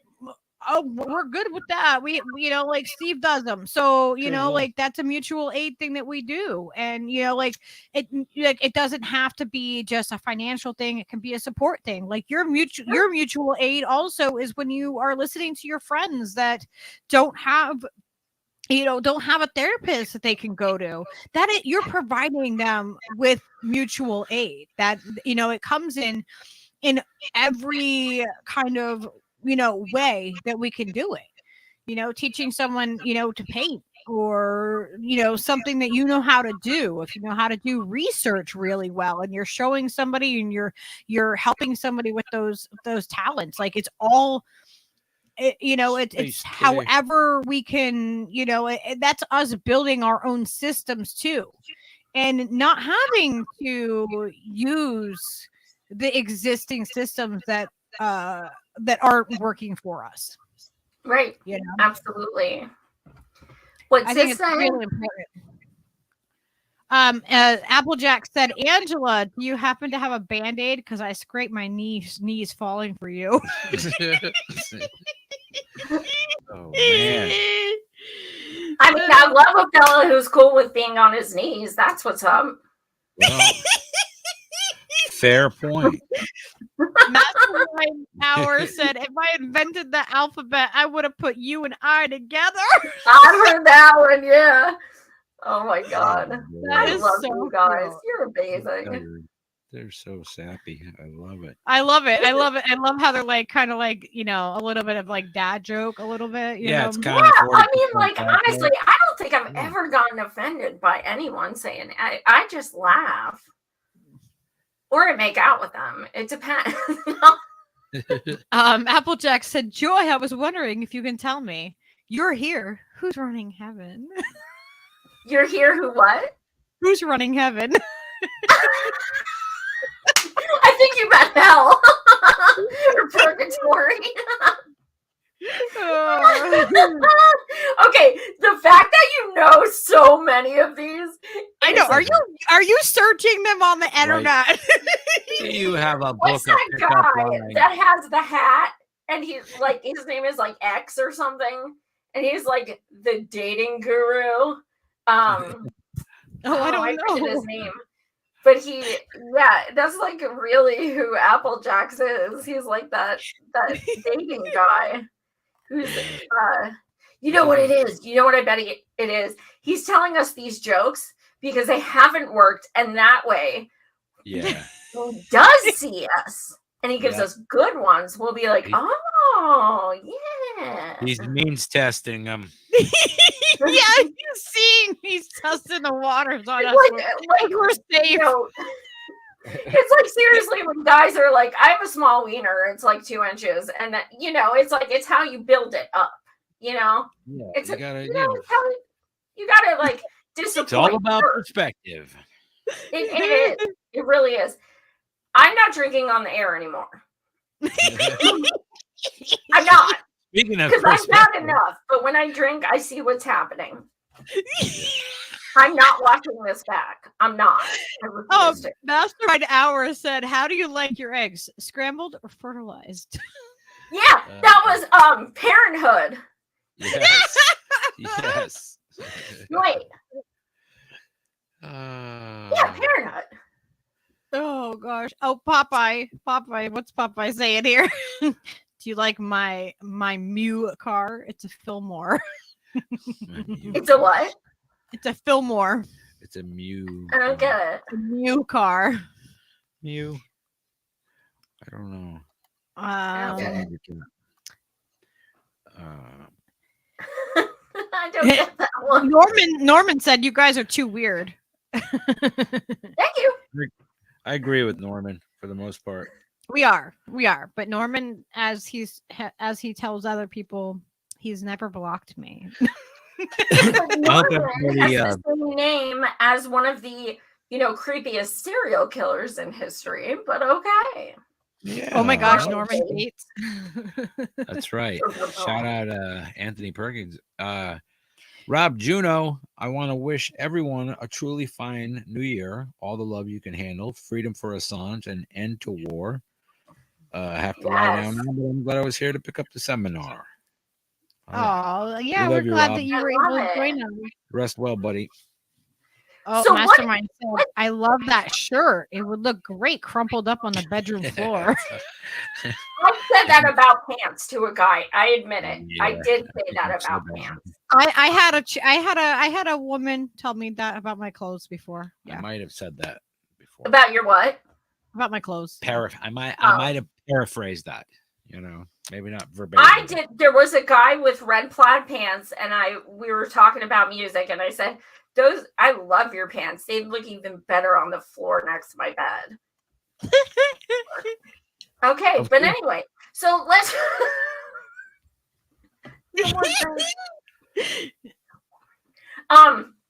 So since it's New Year's tomorrow, and it's the end of the world as we know it. Oh, what's my boy say? Are you from? Are you from Nashville? That's Because definitely Ricky. It's definitely Ricky. Oh my god, I can't. I love him. oh, my God, I love Ricky. we can end this on a positive note. We can't, not that these haven't been positive and hilarious, but why don't we talk about what was our favorite, our favorite things from 2022? Like what's something magical that happened in 22 that really made your year exciting? Oh God. Wow. I won some seeds on Twitter.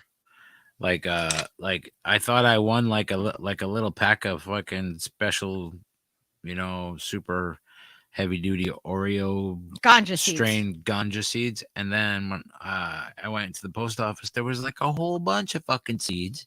Oh, all nice. different kinds. Like Steve never wins anything. I never win anything off the internet. And that was just like, all right. So That's awesome. bingo. Oh my gosh. Like I don't know. This year it's been filled with so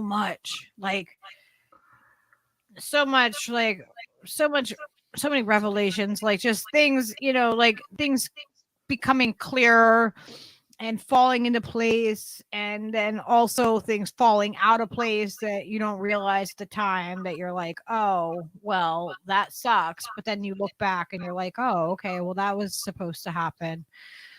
I feel like we've had the longest and the shortest last couple of years. Like it seems like everything's kind of like been thrown in a blender and mixed up, and then just like it's hard to to differentiate everything. But I think one of the biggest things is like just the evolution of of doing my show that I've done. Like I've been doing it for about a year, a little over a year now, and just really getting into doing it on a regular basis, doing it at least a couple times a week, always doing a Thursday night show and a Sunday show. And just the amount of work and the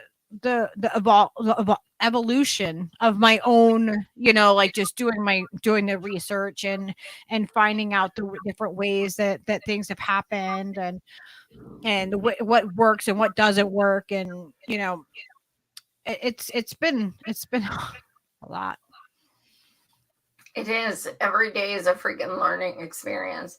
I think, honestly, and this is so probably very trite, but I swear to you guys, like, I think just interacting with people like this, like, I don't have the most supportive people in my life as far as, my writing or my shows or things like that. And I think, just so many times I interact with people in the comments or, on Twitter or what have you. And I think it's, it's very easy for us not to think anything of, who we are online. But at the same time, just because someone hasn't told you personally and specifically that, you make them smile or something, doesn't mean you don't. So I think a lot of you guys, a lot of the comments on Twitter and stuff like that, like, I genuinely appreciate them. And I sometimes, like, when I get off my show and I look at the comments and I see like, hey, so-and-so, hey, so-and-so, how are you, so-and-so? And I see that interaction within the viewers. Like, sometimes I get choked up, honestly, because it's like, It's holy really fuck, beautiful. like, you're bringing people together. Like, you are bringing people together for fun, for discourse, for, you know, discussion, for education, for all these things. And it's pretty fucking powerful that we have the ability to do that. So I think, you know, that's always a blessing. That's always It's the community. It's the community. Yeah, it really is. It's what we're missing. You know, it's like people think like that online is like this fake thing, or that it is this whole other world. But I find the people that we connect with, that we find things in common, that, you know, like there's a core group of us that I know, like, if one of us is having a hard time with something, that we can ask for that help, and we can figure it out, and we can problem solve, and we can, you know, we can do that. The community that we've built online, it is amazing. And Yeah, these although people it's are not amazing. huge, we're not, you know, like, we're not 1 million subscriber channels. We're not huge like that. But You know, sometimes the more intimate, the better. I mean, Yeah. it's nice because you can know everyone's names and remember things about them. And, you know, it's great. I mean, Jenna and I she started being a Facebook friend of mine. 6 years later, I've gone to Pittsburgh to stay with her several times. We're like this. And I mean, that started from comments on Facebook, you know. So it's pretty rad. Like, you can meet a lot of great people who you would never meet otherwise. It's really amazing. It's really amazing, the connectivity that we have, and how open we are with each other and honest. And I always say, like, we collect the best people, you know, like, yeah, We do. we really do. We collect the best people from, like, all the different, like, and we'll see a lot of the same people in the same chats and the different, Yep. you know, areas out there. You know, obviously we can't be in every, you know, every show, but it overlaps. And I don't know. I really do. I really appreciate everybody. Like, I don't know how I would have gotten through, you know, these last couple of years, these crazy times, without this community. You know, this community is why I started doing a channel. You know, it's because I felt like there was a need. There was things that, you know, like, that I could add to it that weren't, you know, necessarily, like, there was perspectives that weren't being covered. And I wanted to provide a place where our community is welcome to come on. Like, Jason, he's in the chat. He's coming on Sunday, and we're doing a show about did you know about, like, Disney and how they had, like, the underground tunnels, and they had, like, cities? Oh yeah. So he's been part of that, and he's got some crazy stories about that. So he's coming on, and he's gonna tell us all about that on Sunday. You know, Applejack comes on and tells us, like, you know, about his stories. And, you know, like, I love that we have just all these people that contribute, and we get to know through this. Yeah, like, it's pretty great getting to know people. You don't get this on the bigger channels. No.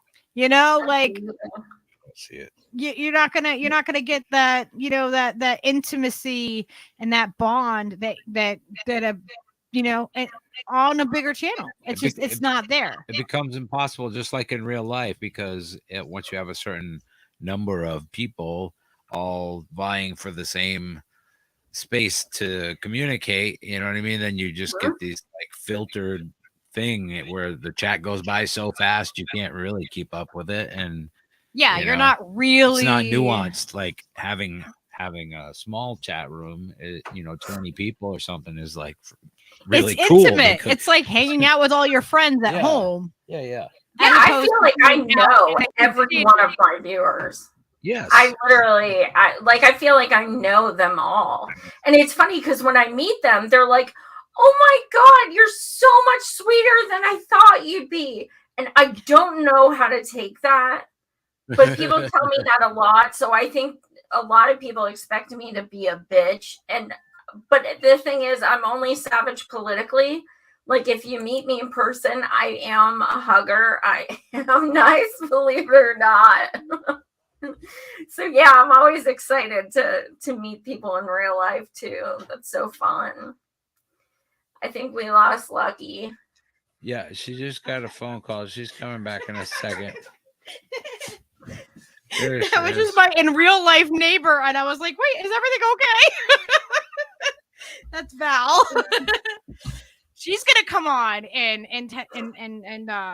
teach us a bunch of really cool stuff too. She has a disco light in her refrigerator. She does. She has a disco light in her refrigerator, and I was over there the other night, and she had a disco light in her refrigerator. When you open it, it turns on and it starts doing all this like flashing lights and everything like that. Wow. That's brilliant. Did you play like Donna Summer? Because like she messages me and she's like, oh, come over, like I have a joint for you or something like that. And I go over there and then like I'm leaving. Like I don't like really like cheesecake myself. I know it's a weird thing. Like a lot of people like cheesecake. But Steve loves cheesecake. So she gave him some. It was from like a local like restaurant and stuff, like from when they had Christmas. And so she sent me home with like all this cheesecake. It was high quality cheesecake. Yeah, he liked it. It was like bougie ass cheesecake. I enjoyed it. Oh, that's what's up. That's some Golden Girls shit right there. Fucking A, dude. Right? Blueberry. Hell yeah. I love the Golden Girls. I played the theme song at my wedding. Oh, true story. Yeah. That is great. I love that. That's beautiful. So much. What does Wooty say? She says, I want a disco light in my fridge. Oh my God, that's awesome. I mean, if we're gonna do it, it's gotta play like it's gotta play like you should be dancing. Yeah. Something. Popeye said, I want disco lights in my toilet bowl.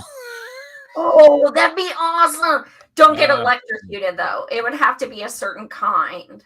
That would be, that could be I problematic. think they have them for your toilet. I'm pretty sure. We should ask Applejack. I would never want to leave the bathroom. He has wonderful. He got one of those fancy things in his toilet. A bidet. A bidet. A bidet. That's Whoa, what he said. He said, I want cheesecake. This is bullshit. I'm sorry. I want cheesecake. Right. So I told her that I told Val, my neighbor, I said, I told everybody that you had a disco light in your fridge and they asked me if you danced when you opened the fridge. So the other night I'm over there and she starts dancing. Oh my God, that's amazing. Yeah, that's quality. She got one of the rescue kittens. I don't know. You saw the kittens, right? Did you see them? So she has one of them. And so I get to see it like all the time. And it's so cute. It's still super tiny. Steve Wolfberger. And so it's kind of awesome that the kitten is right next door. And I brought it in the house the other day. I brought it from her house because like literally she's on the other side of the wall. So I brought it over real quick to show Steve. And Steve's like, it smells like perfume. And my cat was so mad. Everett was so mad that kitten was even in the house for a second. He wanted to assassinate that poor little kitten.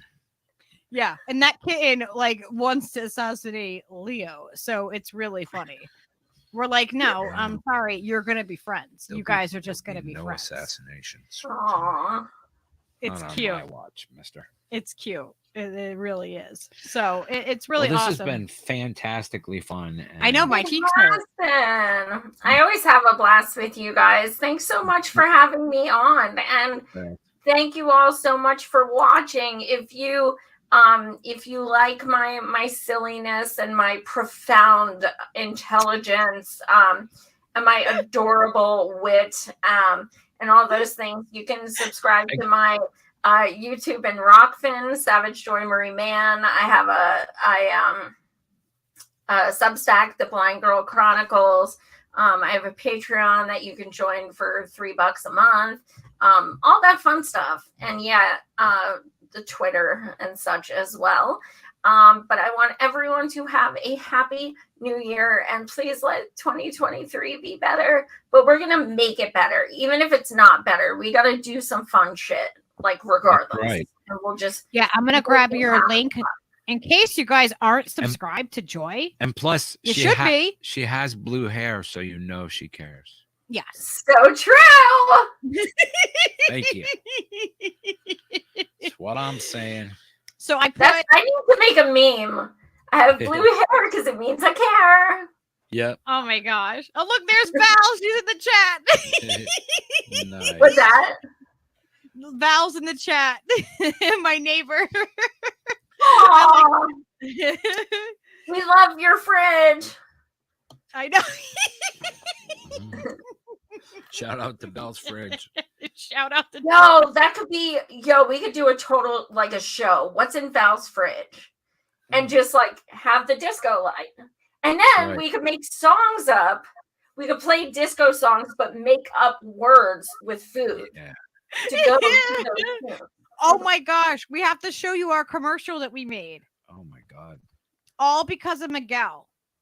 Okay, you know Miguel. Oh, I love Miguel. That's my buddy. I know. Where's Miguel? Where the hell is If Miguel? you see him, call him Meat Butter. Okay. Call him Meat Butter. Just call him Meat Butter, and he'll laugh. Meat Butter. Meat. Yes, and we'll tell. Well, Meat you'll butter. see. You'll see why. Yeah. Because yeah, he thought that. So we were talking about spam, and I was like, has anyone like else not eaten spam? Because I've never eaten spam. And he's like, I thought that was just like some like butter stuff or like, you know. So we made a commercial. So here we go. Do you love margarine and polystyrene foam? Move over, Twinkie. This may outlast you in the apocalyptic times. You can rely on old meat butter for your end times. Meat butter. Not to be confused with ham. That comes in a can. The best hams don't come in a can, and you need a plan in the apocalyptic times. That's where meat butter shines. Try meat butter from the makers of Spam. Your dog will thank you. Or will they? Meat butter. Meat butter is not for human consumption or animal consumption. Please do not, by any means, feed meat butter to anyone you know or ever will know. Meat butter is very harmful, toxic, and will cause death. Not responsible. Oh my God, that's so good. Oh my God. So Steve and I made that commercial for the fake meat butter because, like, you know, Yeah. and there's a whole meat water thing too There's that meat we water. made, and slugs and stuff like Slugsicles. slugsicles. Oh Yeah, my but we've been God. making some crazy. Yeah, Parody commercials are I part of the thing. mean, you know, we can make them for Val's fridge too. We can make. Yeah. Welcome to Val's Fridge. No, what do you have a key? Because one day she'll come home and open the fridge and you'll have like all the products renamed. That would be We'll open the fridge and it'll be like meat butter and stuff like that. Or you just change the whole vibe. You make it all goth and it like opens up and like Tool starts playing instead of like And everything is instead of that Donna way. Summer. Yeah, just change the whole vibe of the inside of the fridge. Each Yeah, time. keep the disco ball black. Yes. When the country Wait, one did with the somebody neon just say they eat and the Garth Brooks margarine? is playing. You know. Wait, who said that they What? eat margarine? Jenna, that is like plastic. It is. Don't eat it's margarine. Like, it's like one. Look, one Jenna molecule. legit eats raw potatoes out of the bag. That's fine. That's probably way fucking healthier than margarine. Margarine is not good. It's like they developed it to make chicken feed, and the chickens didn't like it. Yeah, So they that's give- literally what it was so they for. Was fed for it chickens. To the people. Really? That's hilarious. No Yeah. wonder why It is tastes one like- molecule away from being plastic. Do Yeah. not eat it. If you take a tub of margarine and put it outside in the hot sun or the freezing cold, it doesn't matter. It's not gonna break down. Like It nothing turns will, into meat butter. It basically that's how you brew. That's how you build a good meat butter. A couple seasons outdoors, and and you add some wood chips along the way, and I don't know, the mycelium gets in there and does some kind of chemical reaction. It's fancy. I'm not really sure how the science works, but I'm assured that the meat butter is delicious. And I don't know. All I know is this guy I know has the meat sweats all the time. The meat sweats. Meat butter will definitely give you the meat sweats. It will give you the meat sweats. I know it. Meat sweats. When you have too much genoa. The meat sweats. He gets it. He eats a hot dog. He gets meat sweats. Bacon, meat sweats. Hamburger, meat sweats. Everything gives him meat sweats. We don't eat meat like that. Oh, you have a bratwurst, fucking meat sweats. What are you gonna do? Yo, bada bing! You take some kibasi. All of a sudden, you got the meat sweat. I got sweat coming out. I put deodorant on 3 times. Ma, I can't have no more kibasa. All right. Your mom, she got the meat sweats. Your dog, he's got the meat sweats. Your grandma, your grandpa, your neighbor, everybody got the damn meat sweats. Everybody's passed out in the not meat sweatpants. The meat sweats. Well, they all put on their meat sweatpants, but now it's too hot in there, and they all got the meat. Too hot in there, man. Hell no. Yeah, what's Lady Gaga's favorite way to eat her meat? Rah rah rah rah. And Ooh La La Space Kitty said, "No, don't eat raw potatoes. You can get really sick." You can. That's what I said. She's been doing it forever. Yeah, people build up resistance to things like even margarine, apparently. Jenna, we only say this because we love you. That's right. No, I don't want you getting tapeworms and shit. Yeah, well, the tapeworm doesn't have a fucking standing chance against the fucking margarine, man. That's just... Yo, listen to this. You can build a motorboat out of that stuff. I feel like I'm ADD tonight. My dad, he used to work with this guy who was a janitor in his office, and I don't know, maybe people still do this, but this was back in the 50s, and so this janitor, he would come in drunk and also have a bottle of booze, and he would eat a stick of butter, and it would absorb all the alcohol. He drank from then on. So every day he ate a stick of butter. Oh. True story. Do you know how much butter is now? Like actual, like just regular grass-fed like butter for like 4 sticks of it, non-GMO butter, not even organic. Yeah, but the thing about like butter $6 is for 4 sticks. The $6 butter though is the kind that's only like 38% heavy cream. You know what I mean? It has like water, it has like basically when you make butter, you just whip cream. You just take heavy cream and you whip it, and it will turn to butter. And they're adding like water or something to it. That's you know what I mean? Or wait, it's thinned out. It's not as high a fat content as it once was. Yeah. Well, you can buy a huge. I mean, like I can't believe the how crazy. Just that's one thing that happened this last year was definitely grocery prices like went through the roof. Like I'm just like, and we try to eat, we're vegetarian and like, we do the best that we can. We eat as much organic as we can and try to eat as healthy as we can. With the occasional meat butter. No, we do not. Yeah. And it's like, it's insane. It's insane. I'm like, how do people afford this? Like, how do people afford to eat 100% organic? Like, yeah, it's different. They don't make it easy. They want you to buy the poison food, and that's why is all that settle for and it. Well, and people are like, well, why is organic so expensive? But I go, well, why is that food so cheap then? Why is the stuff that's crap so cheap and easy for people to just fill their belly with, and it's really not like food? Well, that's the thing. Why is they it manufacture lots of things that are like that make mass You know what I mean? But they don't really have any nutritional value. Yeah, like I go through the store now, and like as I've learned more about food, and I've learned more about, you know, I mean, like what is in things, because you know, like when COVID hit, that's when we went vegetarian. That's when I like, you know, we quit smoking cigarettes, tobacco. You know, like we changed our lifestyle. Like that was one thing that was really big that happened with us. And like what? I said it was good. Oh yeah, that And was it like was good, as the Steves have written.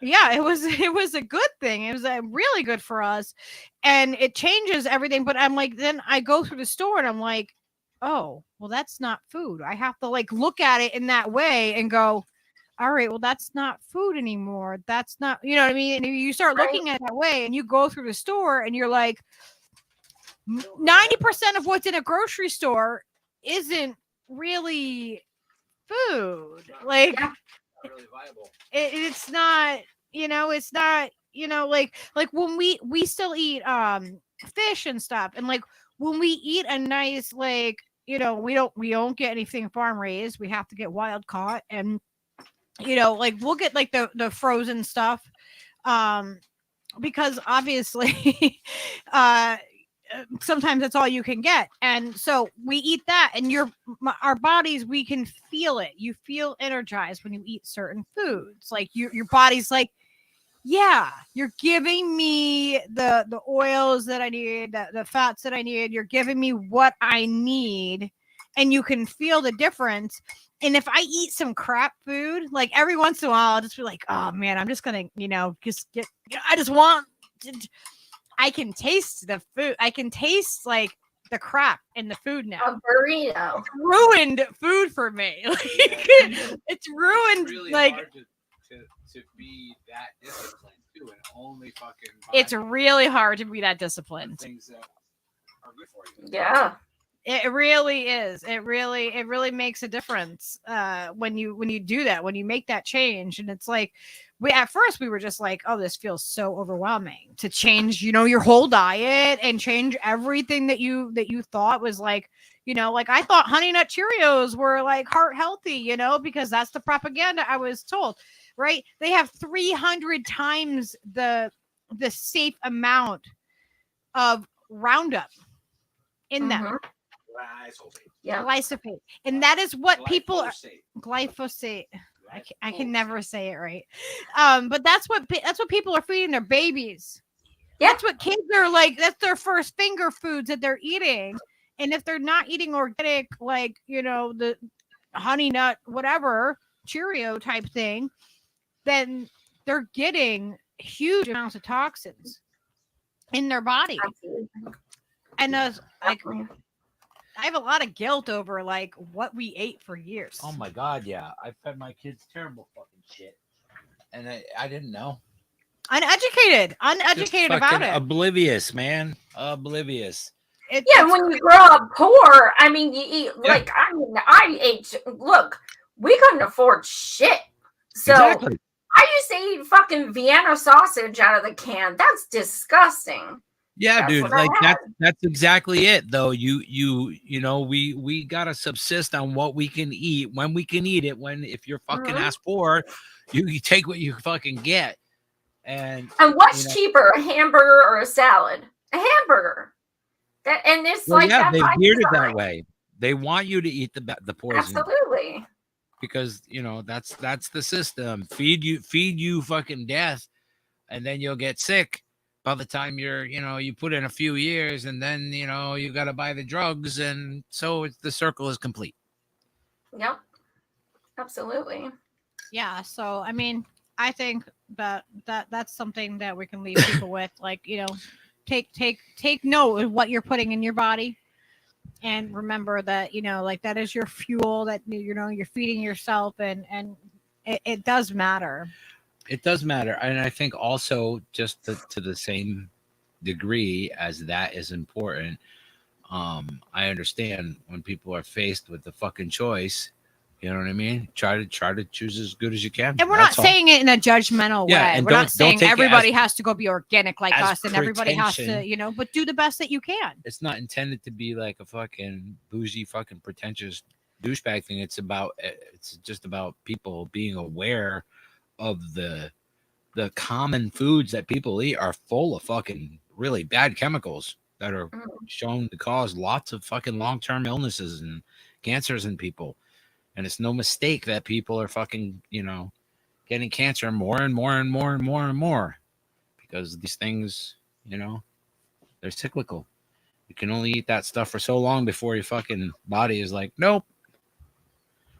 Yeah. And Starts that's what it rejecting is. it. Yeah. Well, yet again, I've lost track of time. 2.5 hours. It feels like it's been like 30 minutes. So I do have to get going. I told my husband we'd watch a movie like quite some time ago, and I was like, it'll probably be an hour, and then I was like, wait, I'm going on Lucky Show. It'll probably be 4. I know, but you know what? I'm returning you with, you know, sore cheeks from smiling and laughing, and you know, that's good stuff. So I think thanks for joining us, he'll Joy. be okay with it. Yeah, absolutely. I have such a blast with you guys. So much love to everyone, and happy New Year, and much love, and hope to see you all on my channel sometimes as well. Absolutely. Yes. Hells yes. Join us tomorrow if you got nothing to do, or if you're around. We have the open mic tomorrow evening. Nice. PM. Thank you guys so much. Love you both. All right. Much love. Peace. Good night, everybody. Good night, fams. Everybody be well. Yes. Be well. And we'll see you guys tomorrow. Yeah. Join us tomorrow. And when we talk to Mike. Yes. Well, where's Mike? About being open and stuff. Yeah. And don't forget, Jason is coming on Sunday. That's right. We're popping some cherries, little. Click the notification bell on the Lucky Burrito YouTube thing, and you won't forget it. There's a couple of shows up there, so we'll see you over on my channel tomorrow. Peace out, Girl Scouts. Good night, everybody.